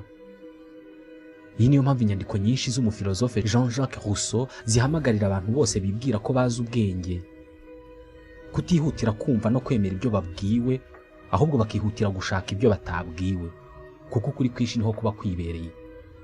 Kuva isi yabaho ikinyoma cyayifashe mu mwanya w'imbere. Muri iyi si abantu bemera cyane ibyemerwa na benshi kurusha ibiri ukuri. Hashize igihe kinini ibanga ry'ikinyoma ryibazwa na Madame Claudine Bilan, impuguke mu mitekerereze n'imibanire wanakoreye igihe kinini Minisiteri y'Ingabo mu Bufaransa. Ibi yanabyanditseho igitabo yise La psychologie du menteur. Habaho ubwoko bubiri bw'ibinyoma. Hari ibinyoma bita mensonge altruiste, ari byo binyoma biba bigamije kutababaza abandi, ahubwo bigamije kubashimisha. Hakaba n'ibinyoma bita mensonge egoiste, ni ukuvuga bigamije inyungu iyi n'iyi ku mubeshyi. Icy'ingenzi muri ibi binyoma byose ni uko ikinyoma kiba kigamije inyungu iyi n'iyi. Quelque chose à gagner. We avuga ko kugira ngo ushobore kubana n'abandi neza muri uyu muryango mugari tubamo, uba ugomba kwiga kubeshya. Mensonge altruiste ni ibinyoma bigamije gufasha umuntu kwishima, kumurinda kubabara. Nibyo bituma mutabwira umuntu ko yabyaye umwana ufite uburanga butari bwiza kandi ariko bimeze. Kuri mwebwe impinja zose ni nziza, ariko mu bitekerezo byanyu murabizi neza ko hari impinja zidafite uburanga bwiza. Niyo mpamvu buri foto kuri Facebook iba ari nziza nubwo yaba itagaragara. mensonge egoiste cyangwa se ikinyoma cyo kwikunda, cyo ni igihe wabeshya umuntu ko nta mafaranga ufite kugira ngo utamuhaho. Hari ubushakashatsi bwagiye bukorwa kuri iyi ngingo bwagaragaje ko abagore bakunda kubeshya mensonge altruiste cyangwa bya binyoma bigamije kutababaza umuntu, mu gihe abagabo benshi babeshya mensonge egoiste, ibinyoma bigamije inyungu z'umubeshya. Nubwo abagore n'abagabo batabeshya kimwe, ariko bose barabeshya. Uyu munsi ibinyoma byinshi biba kuri internet kurusha mu buzima busanzwe. Hari abashakashatsi bagaragaza ko kuri internet umubare munini w'abagabo bagerageza kureshya abagore, bababeshya ku mwuga bakora, ibyo binjiza, nuko bangana mu myaka, mu gihe abagore bo bakura ibiro runaka ku byo bapima mu by'ukuri, bagakura n'imyaka mike y'amavuko kuyo bafite. Niba isi ya internet yuzuyeho ibinyoma, isi y'inyamaswa nayo ntabwo ari shyashya. Birasa n'ibitumvikana vuba uburyo inyamaswa zibeshya nyamara zitavuga. Gusa niko bimeze, zifite ubushobozi bwo guhimba ibintu bitigeze bibaho kugira ngo zigere ku byo zishaka. Ibi bibaho kenshi ahantu haba inguge, ariko aho abashakashatsi babashije kubibona ni muri Costa Rica. Mu itsinda ry'inguge buri gihe haba harimo imwe ikora uburinzi, yabona ikintu ikeka ko ari icyago igasakuza kugira ngo izindi zijye kwihisha. Ni uburyo bushingiye ku cyizere, kubera ko inguge ishinzwe umutekano irizerwa cyane, maze yasakuza izindi zikiruka zikajya kwihisha. Inguge zafashwe amashusho n'abashakashatsi muri Costa Rica, zo ishinzwe umutekano yanyuzagamo igatanga intabaza cyangwa se igasakuza nk'irimo gutabaza, izindi zikajya kwihisha, kandi mu by'ukuri nta kintu na kimwe cyabaye, ahubwo ari uko ivumbuye ibiryo ishaka kubirya idasangiye na ngenzi zayo. Ibisa n'ibingibi uzabibona niba woroye inkoko. Uburyo agaca gatwaramo inkoko nabwo bubamo amayeri menshi ashingiye ku kinyoma. Iyo kabonye inkoko kandi kakaba gashakamo imwe, gakomeza kwitoratoza hafi aho ngaho, kakajya kamanuka hasi kagatora ubusa kagasubira hejuru, kakaza kugeza igihe kaza kwihisha hafi aho ngaho kugeza gakuye umushwi muri za nkoko. Inyoni zinafite uburyo bwazo bwo guhisha ibyo kurya mu butaka, aho ishobora gukoresha umunwa igataba akabuto runaka, ariko ikagicukura n'ahandi hantu igatabamo ubusa mu rwego rwo kujijisha ngenzi zayo zishobora kuzaza guhiga izo mbuto, maze ikaza guhisha urubuto rwa nyarwo ahandi hantu hizewe, mu gihe iba yacukuye ahantu henshi. Iki ni ikimenyetso cy'uko iyi nyoni bishobora gutekereza iby'izindi nyoni zitekereza. Kubeshya ni ibintu byacu kuva kera cyane, kugeza ubwo abantu batekereje gushyiraho imirongo ntarengwa kugira ngo bitagira ingaruka nyinshi. Mu rukiko usabwa kuvugisha ukuri konyine, ntabwo wemerewe kuguca ku ruhande, na mbere y'uko utangira kuvuga urahirira kuri buvugisha ukuri. Mu madini naho batubwira ko ari uko tugomba kwitwara. Itegeko rya 8 ry'Imana ntabwo rigira umwihariko na muto. Ntuzabeshye cyangwa ngo ubeshyere abandi. Guturuka kuri Musa, kwanga ikinyoma byakwiriye amadini yose. Gusa ibirebana n'iyobokamana bisa n'ibiburizwamo iyo bigeze mu nyungu za politiki. Amakuru yafashwe n'inzego zacu z'ubutasi ndetse n'izindi zitandukanye ntabwo ashidikanywaho. Ubutegetsi bwa Iraq bufite kandi buhije intwaro zikomeye zitari zarigeze zibaho. Ni George W. Bush, perezida wa 43 wa Leta Zunze Ubumwe za Amerika. Aya magambo niyo yatangije intambara yo muri Iraq mu 2003. Intambara yakuye ku butegetsi Saddam Hussein. Hari abantu badatinya kuvuga ko iki ngiki ari cyo kinyoma gikomeye cyagize ingaruka zikomeye muri politike muri iki kinyejana turimo, mu birebana no guhitana ubuzima bw'abantu benshi no gutwara amamiliyari y'amadolari. Ibinyoma biri kuri uru rwego nibyo bikurikiranwa n'inkiko. Uyu munsi bitekerezwa ko ibinyoma byinshi biri kuri iyi si ari ibya politike n'iby'abashakanye babeshyana, ariko hakaba ibindi binyoma byinshi bikorwa nk'umwuga cyangwa se nk'umurimo wo gutunga abantu. Uzabibona bakubwira ko barwaje umuntu mu bitaro bakaba bakeneye amafaranga make yo kumugurira ibyo kurya. Ikinyoma nk'iki ngiki umuntu akagikora buri munsi. Ni ikinyoma kitemewe, ariko hari n'ibinyoma byemewe kandi bitunze abantu nk'ibyo bita maji cyangwa se ibikorwa mu mukino w'amakarita ibyitwa poker. Wowe ubigenza ute kugira ngo umenye umuntu urimo kukubeshya? Ntabwo ndimo kureba mu mitwe yanyu, ariko nzi neza ko ubu bushobozi buri wese muri twabwifuza. Sebastien, Melisse na Nestor ni ababeshyi basanzwe nkatwe twese. Madame Claudine Bilan muramwibuka, impuguke mu by'imitekerereze, yasabye aba bantu buri umwe kumubwira inkuru ebyiri, imwe y'ukuri n'indi y'ikinyoma, noneho we akishakiramo iy'ikinyoma. Bahereye kuri Sebastien, atangira kubara inkuru ze ebyiri. iya mbere. J'ai rencontré Salma Hayek. Njyewe nigeze kubona Salma Hayek, umugore mwiza cyane kurusha uko tumubona kuri televiziyo cyangwa muri filime. Mubona hari habaye ikiganiro n'abanyamakuru. Njye nagiye kubona mbona abanyamakuru bose barimo kumfata amafoto nyoberwa ibyari byo. Hanyuma mpindukiye mbona ari inyuma yanjye muri santimetero zitageze kuri 20. Pas 20 cm de moi.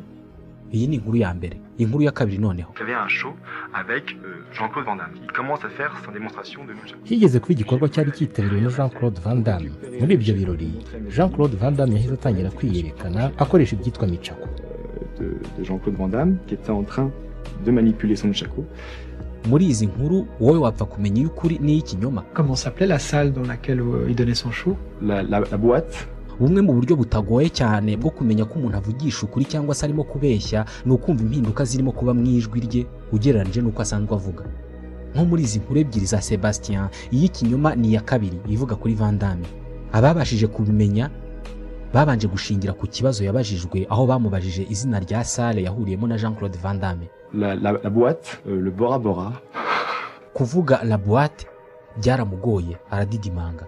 La boîte. Ikindi ni agatwenge gasoza kagaragaza kudatuza cyangwa se kubangamirwa mu gihe cyo kubara inkuru. Le Bora Bora.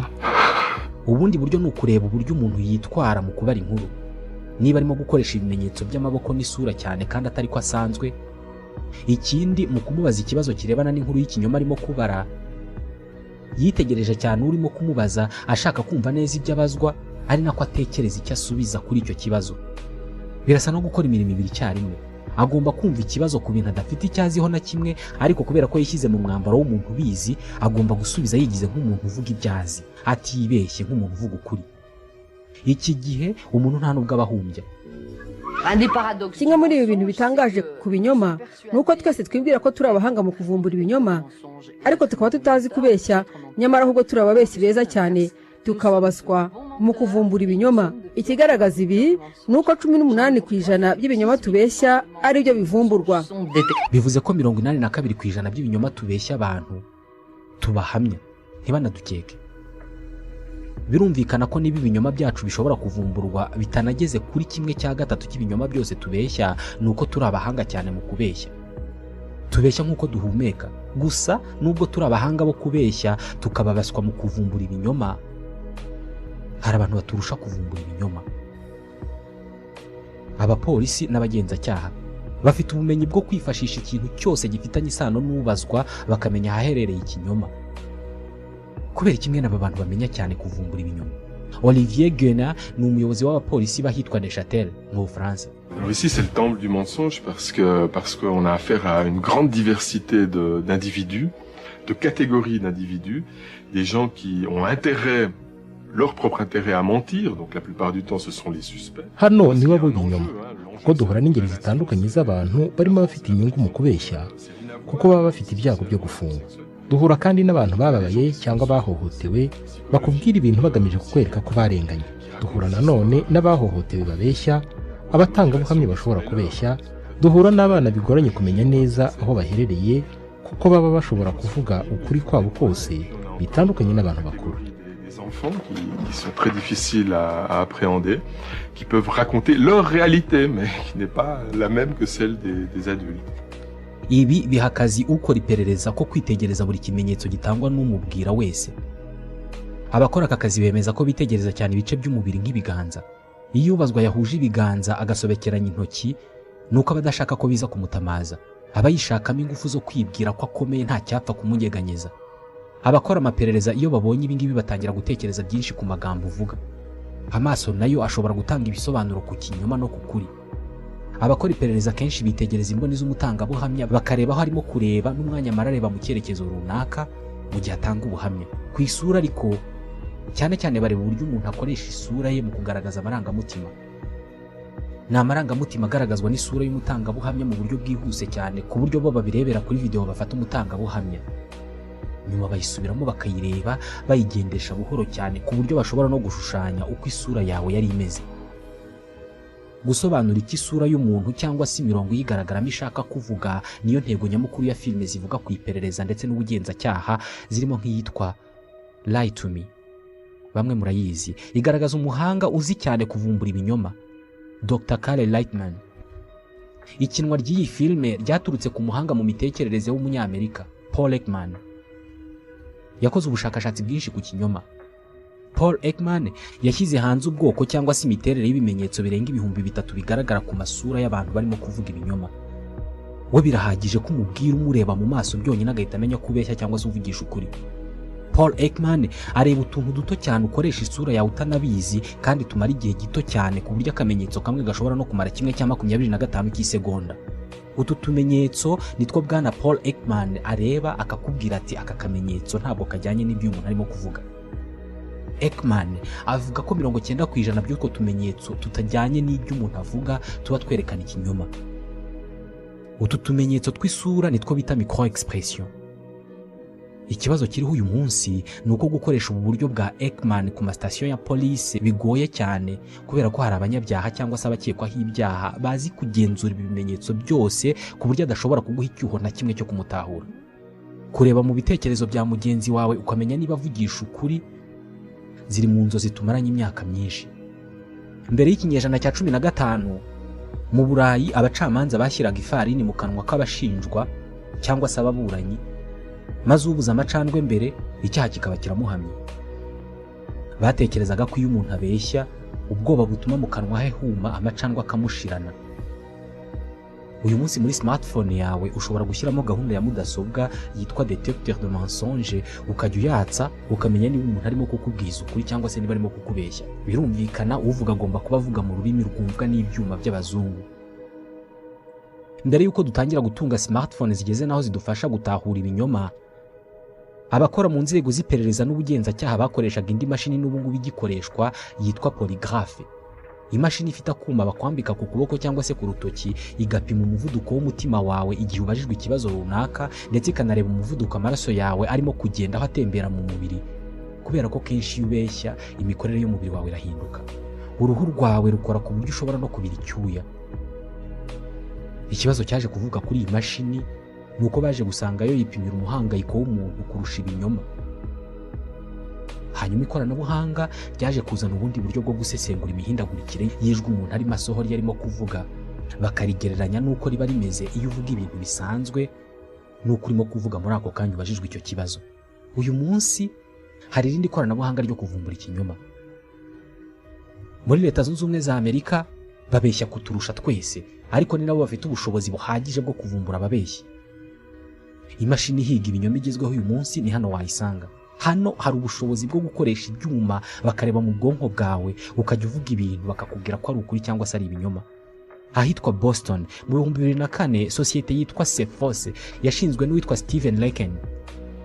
Azi cyane ibirebana n'imikorere y'ubwonko ndetse n'ubuvuzi bushingiye ku tunyangingo tw'umubiri. Afatanije n'abahanga mu ikoranabuhanga rishingiye ku mikorere y'ubwonko bakoze imashini ireba ibirimo kuba mu bwonko bw'umuntu igihe arimo gusubiza ibibazo runaka.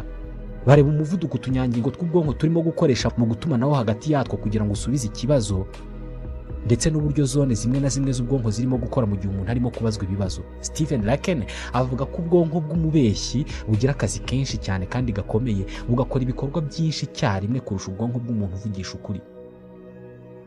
Ubwonko bw'umubeshyi buravunika cyane kubera ko aba agomba guhisha igisubizo cy'ukuri kandi bugasigiriza igisubizo cy'ikinyoma. Ibikorwa nk'ibi ngibi bikorwa n'icyitwa cortex singulaire antérieur, mu gihe ubusanzwe itumanaho risanzwe ushobora gukora bitagusabye gukoresha ubwonko cyane rishyirwa mu bikorwa n'icyitwa cortex orbitofrontal. Iyo urimo kubeshya ubwonko bwawe bukurura amaraso menshi cyane n'umwuka mwinshi wa oxygene. Ibi umuntu agushyize muri bya byuma bireba mu bwonko ahita abibona cyane. Ubwonko ntibubeshya, ariko hari abandi bahanga bavuguruza ubu buryo bakemeza ko ubwonko bw'umuntu bushobora no gukora cyane kubera ko arimo kwitekerereza icyo aza gukora nava muri icyo cyuma bamushyizemo, maze kikitiranya gukora cyane kwatewe no kubeshya no gukora cyane kwatewe n'ibitekerezo byinshi.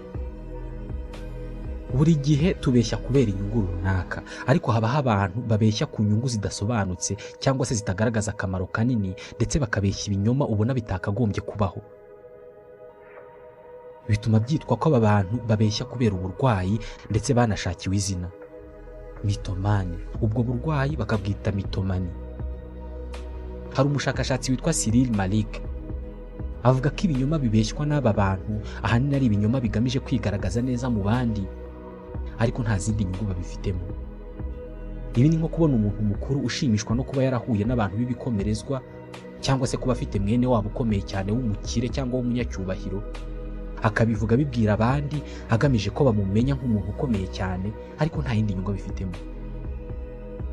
Abahanga mu by'ubuzima bwo mu mutwe bemeza ko mitomani ari indwara ishingiye ku bibazo byo mu mutwe byo kutiyakira no kutemera icyo umuntu ari cyo mu by'ukuri, bigatuma ashakira ubuhungiro mu binyoma. Urwaye iyi ndwara avurwa hakoreshejwe uburyo busanzwe bukoreshwa mu kuvura abafite ibindi bibazo byose byo mu mutwe.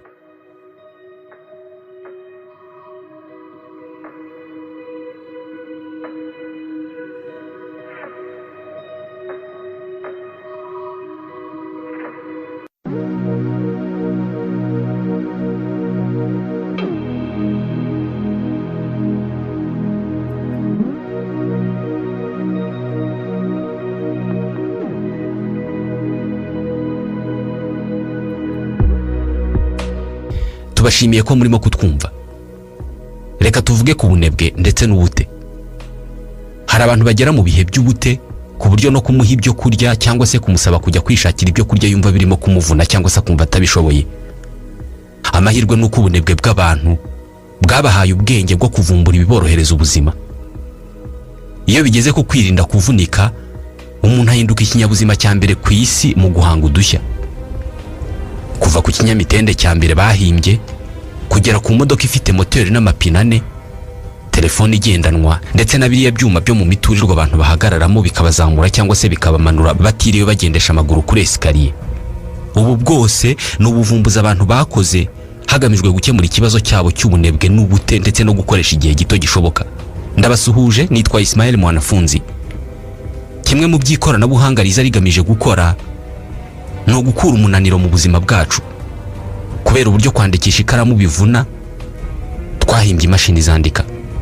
Gutekesha inkwi cyangwa se amakara, twabisimbuje imashini ziteka. Ikoranabuhanga ribereyeho koroshya ubuzima ku buryo hari n'ibikoresha abantu bakora ukabona bisa n'ibitari ngombwa. Hari ubwoko bw'intebe yitwa wearable chair cyangwa se chair pants. Ni akantu kameze nk'isarubeti umuntu yambara ariko kakaba ari n'intebe icyarimwe.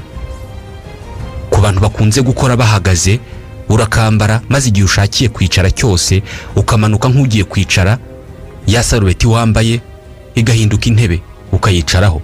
Wabishaka ugahaguruka ukagenda, ikongera igahinduka isarubeti. Wakongera kujya kwicara ukamanuka ugaca bugufi, isarubeti igahinduka intebe. Hari n'utundi dutebe duto cyane abantu bahina ukaba wakagendana mu gikapu gito cyane ku buryo aho ushaka hose wahicara. Ku murongo kuri banke niwe naniwe guhagarara, ugakora mu gikapu cyawe ugakuramo agatebe gato cyane ukakazingura ukicara. Mu rwego rwo kwiyorohereza mu gihe cy'ubunebwe cyangwa se ubute kandi, hari abantu bakoze akamashini kitwa food lift. Akamashini kameze nk'agasorori gato cyane, ugasukamo ibyo kurya, ugakanda buto, ubundi kakajya kazamura ibyo kurya kakagutamika. Hari imashini bashyiramo ibiryo bibisi n'amazi n'umunyu, ubundi ibiryo bikiteka. Bamwe muri mwe mukoresha uburoso bw'amenyo bukoreshwa n'amashanyarazi, uburambika ku menyo bukikoresha. Mu migenzo ya Kiliziya Gatolika, ubunebwe cyangwa se ubute bufatwa nka kimwe mu byaha 7 bikomeye. Ukoresha ukuboko kudeha azakena, ariko ukuboko k'umunyamwete gutera ubukire. Imigani ibice 10 umurongo wa 4. Umunyabutariganyira ati hanze hari intare, nasohoka yanyicira mu nzira. Nabyo byanditse mu migani ibice 22 umurongo wa 13. Umutima w'umunyabute urifuza kandi ntacyo ari bubone, ariko umutima w'umunyamwete uzahazwa. Muri Bibiliya hari ibinyacumi by'imirongo bivuga ku bute ndetse n'ubunebwe n'ibibi byabwo ku bantu. Ariko muri iki gisekuru cyacu, ikoranabuhanga riri hose kugira ngo rifashe abantu gukomeza kubaho neza kandi mu bute bwabo. Niba mu nzira zijya ahantu runaka buri wese muri twebwe azi guhitamo iya bugufi, bishatse kuvuga ko ubute cyangwa se ubunebwe budufasha kubaho neza, cyangwa se buracyari icyaha gikomeye gishobora kuzahitana ba nyiracyo. Ese abantu bakora bike bashaka inzira zose zibarinda imvune, baba baramaze gusobanukirwa ibanga ry'ubuzima kurusha abandi basigaye? Ubwonko bw'umuntu bwitwara bute mu gihe arimo gushaka impamvu zose zatuma adakoresha ingufu nyinshi cyangwa se zatuma adakora ikintu runaka? tubahaye ikaze muri iki kiganiro. Nzi abantu benshi bagorwa no kuva mu buriri mu gitondo. Iyo igihe cyo kubyuka kigeze, yongera iminota 10 ku gihe yakabyukiyeho. Iyo minota akayisinziramo cyangwa se akayigumamo mu buriri areba ariko adashobora kubuvamo. Ibi biba kuri benshi, ariko hari abandi bateye gutyo ubuzima bwabo bwose. Umuntu ubyuka hakeye agafata telefone ye akareba niba hari ibintu bishya biri kuri Instagram, akamara umwanya munini arimo kureba aya makuru cyangwa se akaba yaniriza umunsi wose ari muri ibyo ngibyo.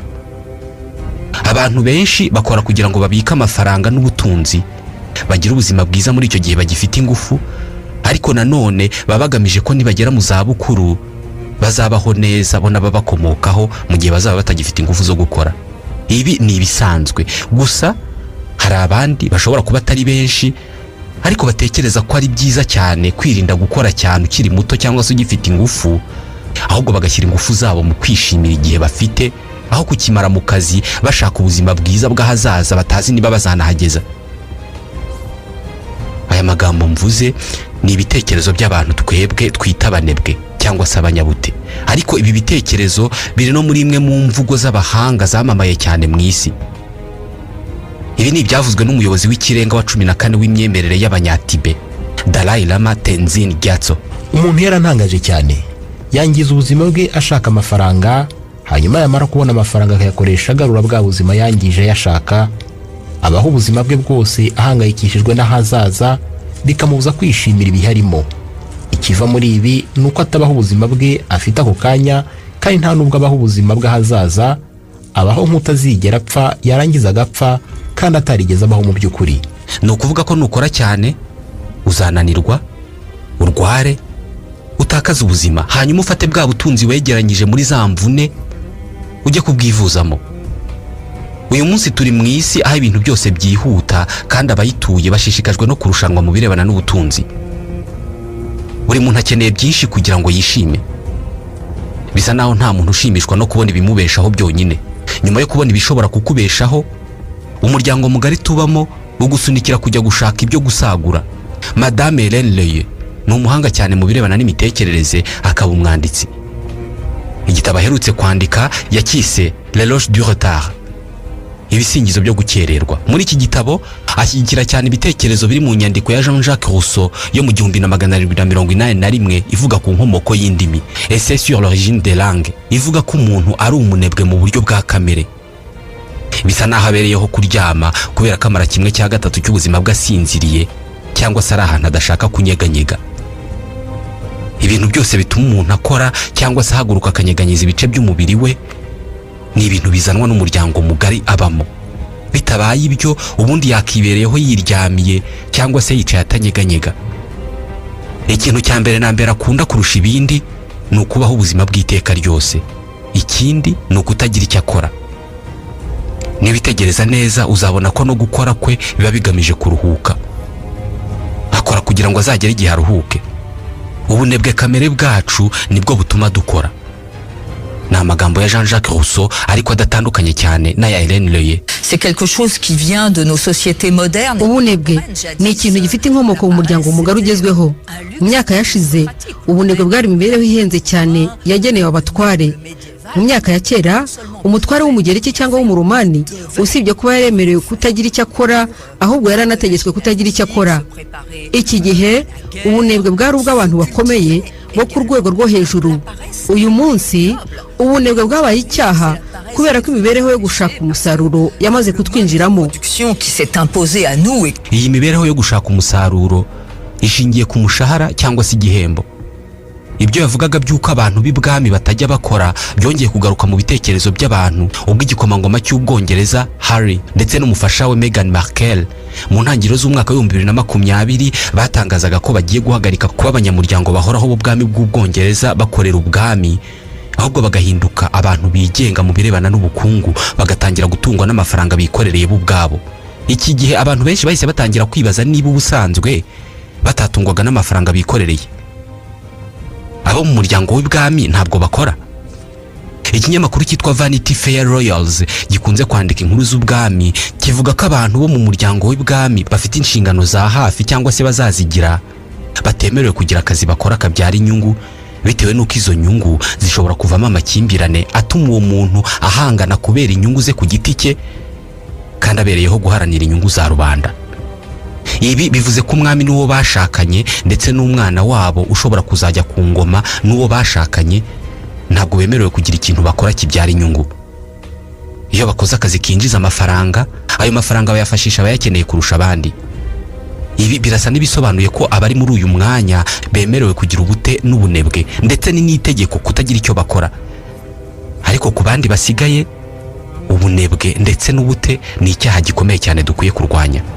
Uzabyumva cyane mu mbwirwaruhame n'andi magambo yose avuga ku murimo. Abanebwe ntabwo twese tubakunda, ariko ku rwego runaka twese tugira ubunebwe. Ku banyamujyi, hagati ya escalier na bya byuma bizamura bikanamanura abantu mu miturirwa byitwa ascenseur, ni bangahe muri mwebwe bahitamo kunyura kuri escalier?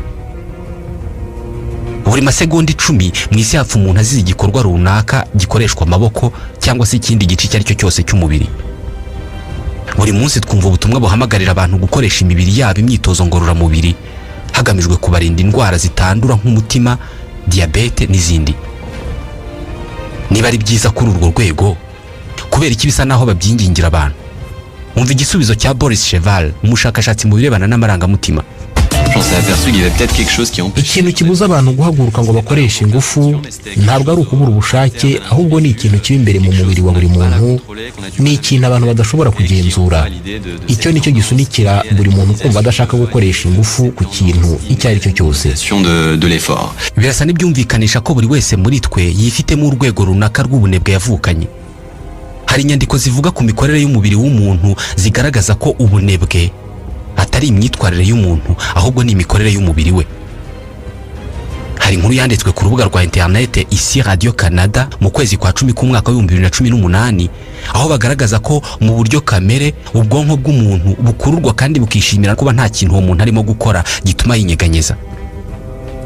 Umubiri wacu wubatse ku buryo wumva umeze neza iyo witurije, utanyeganyega cyangwa se ngo ukubaganye.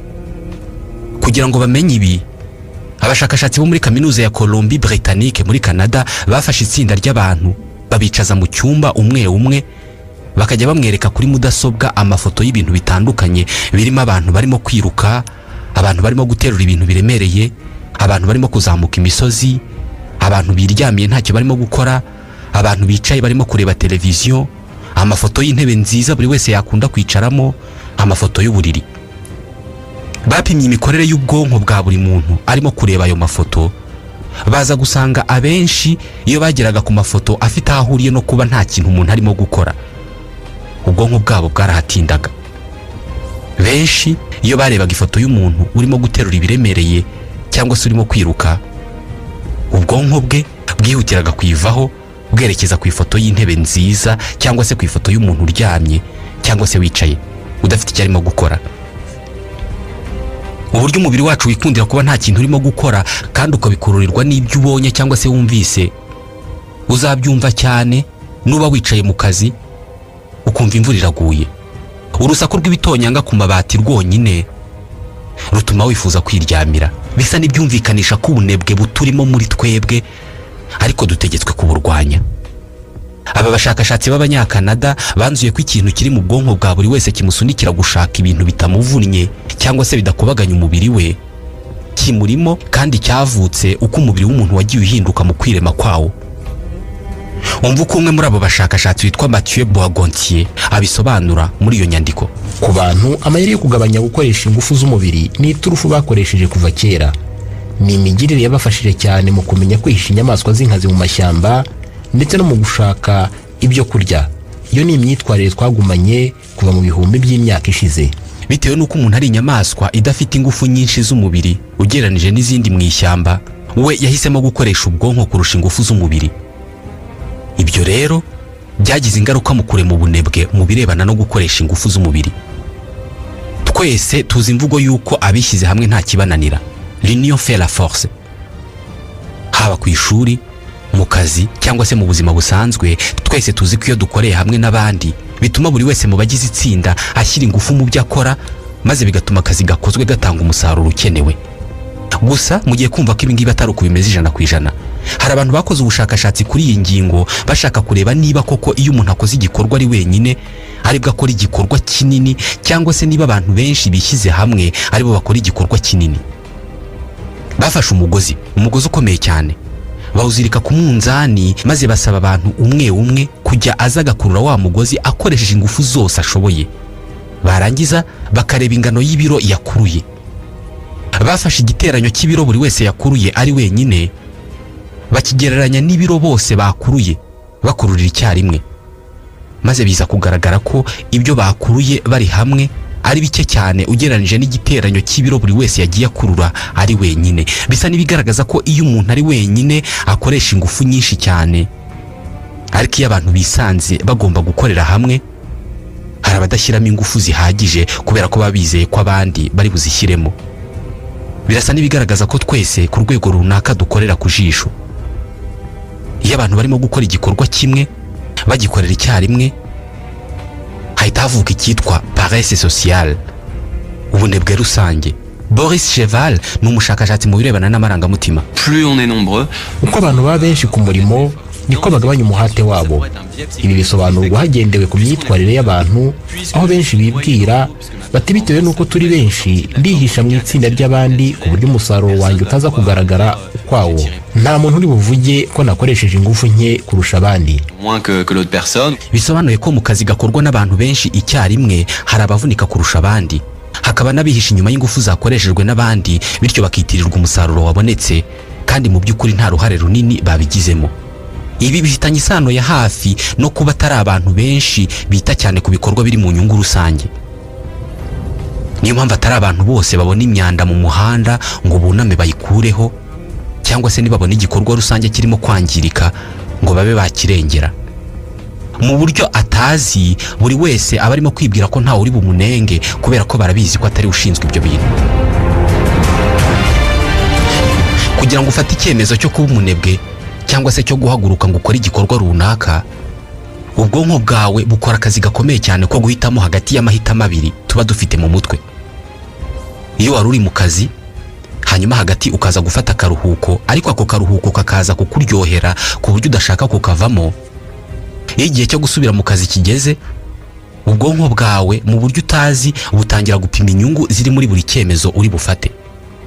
Ku ruhande rumwe hari icyo bita système rationnel. Iki ni igihe ubwonko bwawe burimo gushyira mu gaciro bushingiye ku bimenyetso bifatika n'inyungu zifatika zirimo ko gusubira mu kazi ari ingenzi cyane ku mibereho yawe n'ahazaza hawe, kandi nk'umuntu ugomba gukora kugira ngo ubeho. Urabizi neza ko kugira ngo uhembwe bisaba kuba wakoze.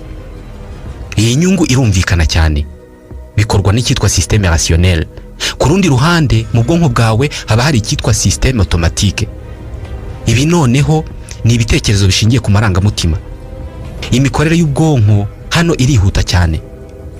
Aha niho ibyumviro by'umubiri wawe bikumvisha uburyo icyo kiruhuko gikenewe cyane, kandi bikakumvisha ko umeze neza ku buryo udakwiye kwitesha iyo myiyumvire. Aha niho ugenda wongera umunota umwe ku gihe wagombaga kumara mu kiruhuko.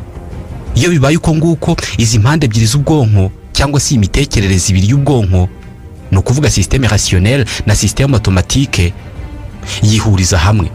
Iyo yihurije hamwe nibwo umuntu ahita ahaguruka agasubira mu kazi. Gusa ikibazo nuko ibi ngibi bitabaho kenshi.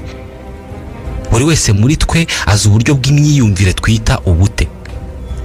Ni ya myumvire ikubwira ko ari byiza gukomeza kwicara mu gihe amasaha y'ikiruhuko yarangiye. Ya myiyumvire ikubwira ko ari byiza cyane gutegereza ascenseur mu gihe cy'iminota 5 kandi wagombaga kuzamuka escalier ukagera aho ujya. Abantu bose bazi neza ko ibihe by'ubute n'ubunebwe bibaho, ari nayo mpamvu benshi bagerageza kwitegura kuzahangana nabyo mu gihe kizaza. Nzi abantu bateka rimwe na rimwe bakarira mu masafuriya kugira ngo batanduza amasahane bikazabasaba kuyoza. Impamvu bafata iki cyemezo nuko bazi ko koza amasahane bishobora kuba bivuna. Muribuka ibyemezo ubwonko bwacu bufata mu gihe cy'ubunebwe. Hari ibishingiye ku mitekerereze no gushyira mu gaciro système rationnel, hakaba n'ibishingiye ku marangamutima système automatique. Iyi niyo mpamvu buri gihe uzihutira gukora igikorwa uzi ko kiguha amarangamutima meza kurusha icyo uzi ko kiguha amarangamutima mabi. Dore uburyo umuntu harimo amarangamutima meza cyangwa se mabi mu mutwe we, maze bikazagira ingaruka ku myitwarire ye no ku byemezo bye by'ahazaza. Urugero, iyo ugiye muri siporo cyangwa se mu myitozo ngororamubiri ukabikorana umuvuduko munini n'ingufu nyinshi cyangwa se ukabikora umwanya munini, birangira unaniwe cyane ndetse ku munsi ukurikiyeho wirirwa n'amavunane. Ubutaha nujya muri siporo, cya gice cy'ubwonko gikora ibirebana n'amarangamutima, système automatique, kizakwibutsa ko iyo ukoze siporo unanirwa cyane bigatuma wumva utameze neza. Système automatique izakubwira ko atari byiza gukora ibyo bintu uzi neza ko biri bukunanize. Ibi bisobanuye ko kugira ngo ukore igikorwa ukigira umuco uzajya ugikora kenshi, ni ngombwa ko icyo gikorwa kiba gishimisha ubwonko bwawe. Biri mu miterere yacu guteganya amarangamutima afitanye isano n'igikorwa runaka, ariko hari igihe ubwonko bwacu nabwo bukabya. Ushobora kugira ubute buri ku rwego rwo kubona akabuye gato kari mu nzira yawe, ubwonko bwawe bukakubwira ko kukabererekera cyangwa se kugakatira bitwara ingufu nk'izo kurira umusozi. Ibi bitera imyitwarire ishobora kugaragara nk'ubunebwe kandi mu by'ukuri ari ikindi kintu. Byitwa procrastination. Ni igikorwa cyo kwimurira ejo ikintu wari ufite ubushobozi n'umwanya wo gukora uyu munsi. Joel Billier ni umwarimu w'isomo ry'iyigamitekerereze muri kaminuza ya Lausanne mu Busuwisi. Quand on va anticiper sur le fait qu'on pourrait se retrouver en difficulté, iyo ugiye gukora igikorwa ariko mbere yaho ukabanza guteganya ko icyo gikorwa kiza kukugora cyangwa se kudafite ubushobozi bwo kugikora neza, kwimurira icyo kintu ku wundi munsi ni bumwe mu buryo bwo guhangana n'aya marangamutima cyangwa se ibitekerezo. On évite cette situation qui pourrait chez nous susciter des émotions négatives ou un sentiment de pas y arriver. Ibi ni by'abantu biberamo mu buzima bwa buri munsi. Uzabyumva mu matangazo asaba abantu kumenyekanisha imisoro, babwirwa ko ari byiza kwirinda umubyigano n'umuvundo wo ku itariki ya nyuma. Birazwi ko abantu benshi barindira itariki ya nyuma ngo bagire igikorwa bakora, nyamara bari bafite umwanya wose igihe cyose. Ku bantu bose ahantu hose ku isi, gutanga amafaranga yaba y'imisoro cyangwa se andi yose ntabwo ari igikorwa gitera amarangamutima y'ibyishimo. Ariyo mpamvu abantu benshi iyo bisanze bagomba gutanga amafaranga bahitamo kuzayatanga ejo aho kuyatanga uyu munsi. Iyi igomba kuba ariyo nkomoko yo gusora ku munsi wa nyuma. Rimwe na rimwe abantu bagatanga n'amande. Ibi biba ku isi yose. Ku bantu bamwe na bamwe iyi myitwarire yo kwimurira ejo cyangwa se ubutaha igikorwa washoboraga gukora uyu munsi igera kure ku buryo hari igikorwa utazigera ukora mu buzima bwose kubera ko uhora ukimura. Impamvu mu gutangira kuvuga kuri iyi ngingo navuze ko umuntu ashobora kugaragara nk'umunebwe kubera ko atakoze ibyo yagombaga gukora kandi mu by'ukuri atari ubunebwe, nuko usibye kwishyiramo ibitekerezo by'uko ikintu utagishoboye cyangwa se ko icyo kintu gituma ugira amarangamutima mabi bityo ugahitamo kukimurira ubutaha, hari no kuba usanzwe uri umuntu ukora ibintu neza kandi ukaba utinya gukora ibintu nabi, bityo bigatuma hari ibyo utinya gukora kubera ko utinya gutsindwa. Babyita perfectionnisme.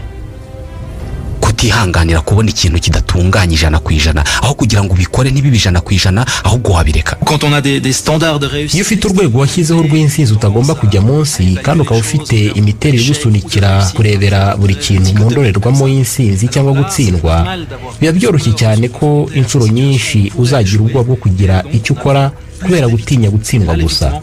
Ibi rero bituma hari ibintu byinshi wirinda gukora, ari nabyo bivamo kwimurira ikindi gihe ibikorwa byinshi wakabaye ukora uyu munsi. Ça va être la procrastination. Hari abantu bafite mwene iki kibazo kiri ku rwego rwo hejuru ku buryo bajya gushaka abahanga mu by'imitekerereze kugira ngo babafashe. Bumwe mu bufasha babaha burimo kubasaba kwiga kwakira amarangamutima yose ukwaje, yaba meza cyangwa se mabi. Impamvu bababwira ibi nuko impamvu bahitamo kudakora ibyo bashinzwe gukora igihe bakwiye kubikorera nuko baba batinya kwakira amarangamutima mabi igihe batabonye umusaruro bifuzaga. Ubusanzwe umubiri w'umuntu wubatse ku buryo wifuza guhora witurije nta kintu ukora. Muri make umubiri uryoherwa n'ubunebwe. Gusa nanone kubera ko tumaze amagana y'ibihumbi by'imyaka dukora, kudakora bivuna ku rwego rushobora kungana nuko gukora bivuna. Hari abashakashatsi bafashe itsinda ry'abantu umwe umwe bakamushyira ahantu mu cyumba kidafunze kitarimo amafoto gito ku buryo inkuta zegeranye, bakamusaba kuhicara ngo ategereze ko baza kumuhamagara abone kwimuka ajya ahandi hantu. Akaba nta telefone afite, nta kinyamakuru, nta kindi kintu na kimwe afite. Muri icyo cyumba bari bashyizemo kamera cyangwa se icyuma gifata amashusho ariko rwihishwa. abakorerwagaho igerageza ntabwo babaga bazi ko ari igerageza barimo gukora. Umuntu wicaye mu cyumba kitarimo undi muntu n'umwe, nta kantu afite ko gusoma, nta muntu abona utambuka, arambirwa vuba, akifuza kuba yahabwa icyo gukora aho gukomeza kwicara aho ngaho. Abenshi mu bakoreweho iri suzuma yamaraga iminota 20 yicaye nta kintu arimo gukora, agatangira guhaguruka agatembera aho ngaho mu cyumba, akareba mu kirere, akaba yanatangira kubara amabati, agatangira kwibaza ku matafari yubatse iyo nzu. Nyuma yo kumara iminota igera kuri 20 wicaye ahantu utegereje nta kintu na kimwe urimo gukora, nta telefone ufite, nta kantu ko gusoma cyangwa se kumva ufite, buri wese bamuhitishagamo ari ugushyira ikiganza cye muri barafu cyangwa se mu rubura mu gihe cy'umunota umwe, cyangwa se kongera kujya kwicara hantu mu gihe cy'indi minota 20. 67% bahisemo gushyira ikiganza cyabo muri barafu aho kujya kwicara iminota 15 ntacyo ukora. Imvune yo kubaho ntacyo ukora wayibwirwa n'abantu benshi bisanze bagomba kuguma mu ngo zabo mu gihe cya gahunda ya guma mu rugo. Kutagira icyo gukora ubwabyo ni imvune. Ubusanzwe kubaho ntacyo dukora turabikunda cyane, ariko iyo twisanze tudafite andi mahitamo usibye kutagira icyo dukora, nibwo tubona ko kudakora nabyo bivuna. Gusa bivuna abantu bakuru gusa. Abato muri twe igihe cyabo ntabwo kijya gipfa ubusa. Buri gihe baba bafite ibyo gukora. Ababyeyi bafite abana bari mu kigero cy'imyaka 2 cyangwa 3 barabizi cyane. Iyo wisanze ahantu ugomba kumara umwanya uri kumwe n'umwana, wowe nk'umuntu mukuru ushobora kwicara utegereje udafite icyo gukora, ukarambirwa, ukumva birimo kukuvuna. Ariko kuri uwo mwana ikintu cyose gifatika kiri aho ngaho kimubera igikinisho. Uko niko bamara umunsi wabo wose batanamenye ko amasaha arimo kugenda. Bo babaho mu gihe barimo, mu gihe cy'ubu present. Baba bataramenya kubara igihe no kwishyira mu gihe. Kwishyira mu gihe mvuga ni ukumenya ibyabaye n'ibyo wakoze mu gihe cyahise, ibyo urimo gukora aka kanya n'ibyo uza gukora mu gihe kiri imbere. Iyi myitwarire igenda ihinduka uko umwana agenda akura, akagenda asobanukirwa igihe icyo ari cyo n'uburyo gikoreshwa. Ku myaka 7 umwana nawe aba yatangiye kurambirwa. Iyo ntacyo arimo gukora ararambirwa nk'abandi bose. Ni twebwe binyabuzima byonyine ku isi bizi ko udakora adakwiye kurya.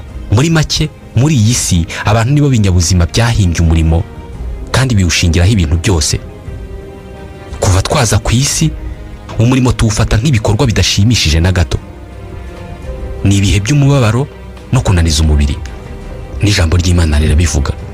Nadamira amubwira iti, ubwo wumviye umugore wawe ukarya ku giti nakubujije kutazaryaho, uzaniye ubutaka kuvuma. Iminsi yose yo kubaho kwawe uzajya urya ibibuvamo ugombye kubiruhira. Uzajya bukomereramo imikeri n'ibitovu, nawe uzajya urya imboga zo mu murima. Gututubikana ko mu maso hawe niko kuzaguhesha umutsima, urinde ugeze ubwo uzasubira mu butaka kuko arimo wakuwe. Uri umukungugu, mu mukungugu ni muzasubira. Byanditse muri Bibiliya yera mu gitabo cy'Itangiriro igice cya 3 umurongo wa 17. Niba gukora ari igihano rero, igomba kuba ariyo mpamvu udakora, no kuvuga udashyira mu bikorwa iki gihano, tumufata nk'umunyabyaha, umunebwe. Naha dusoje iki kiganiro. Nitwa Ismael Mwanafunzi, ndabashimiye.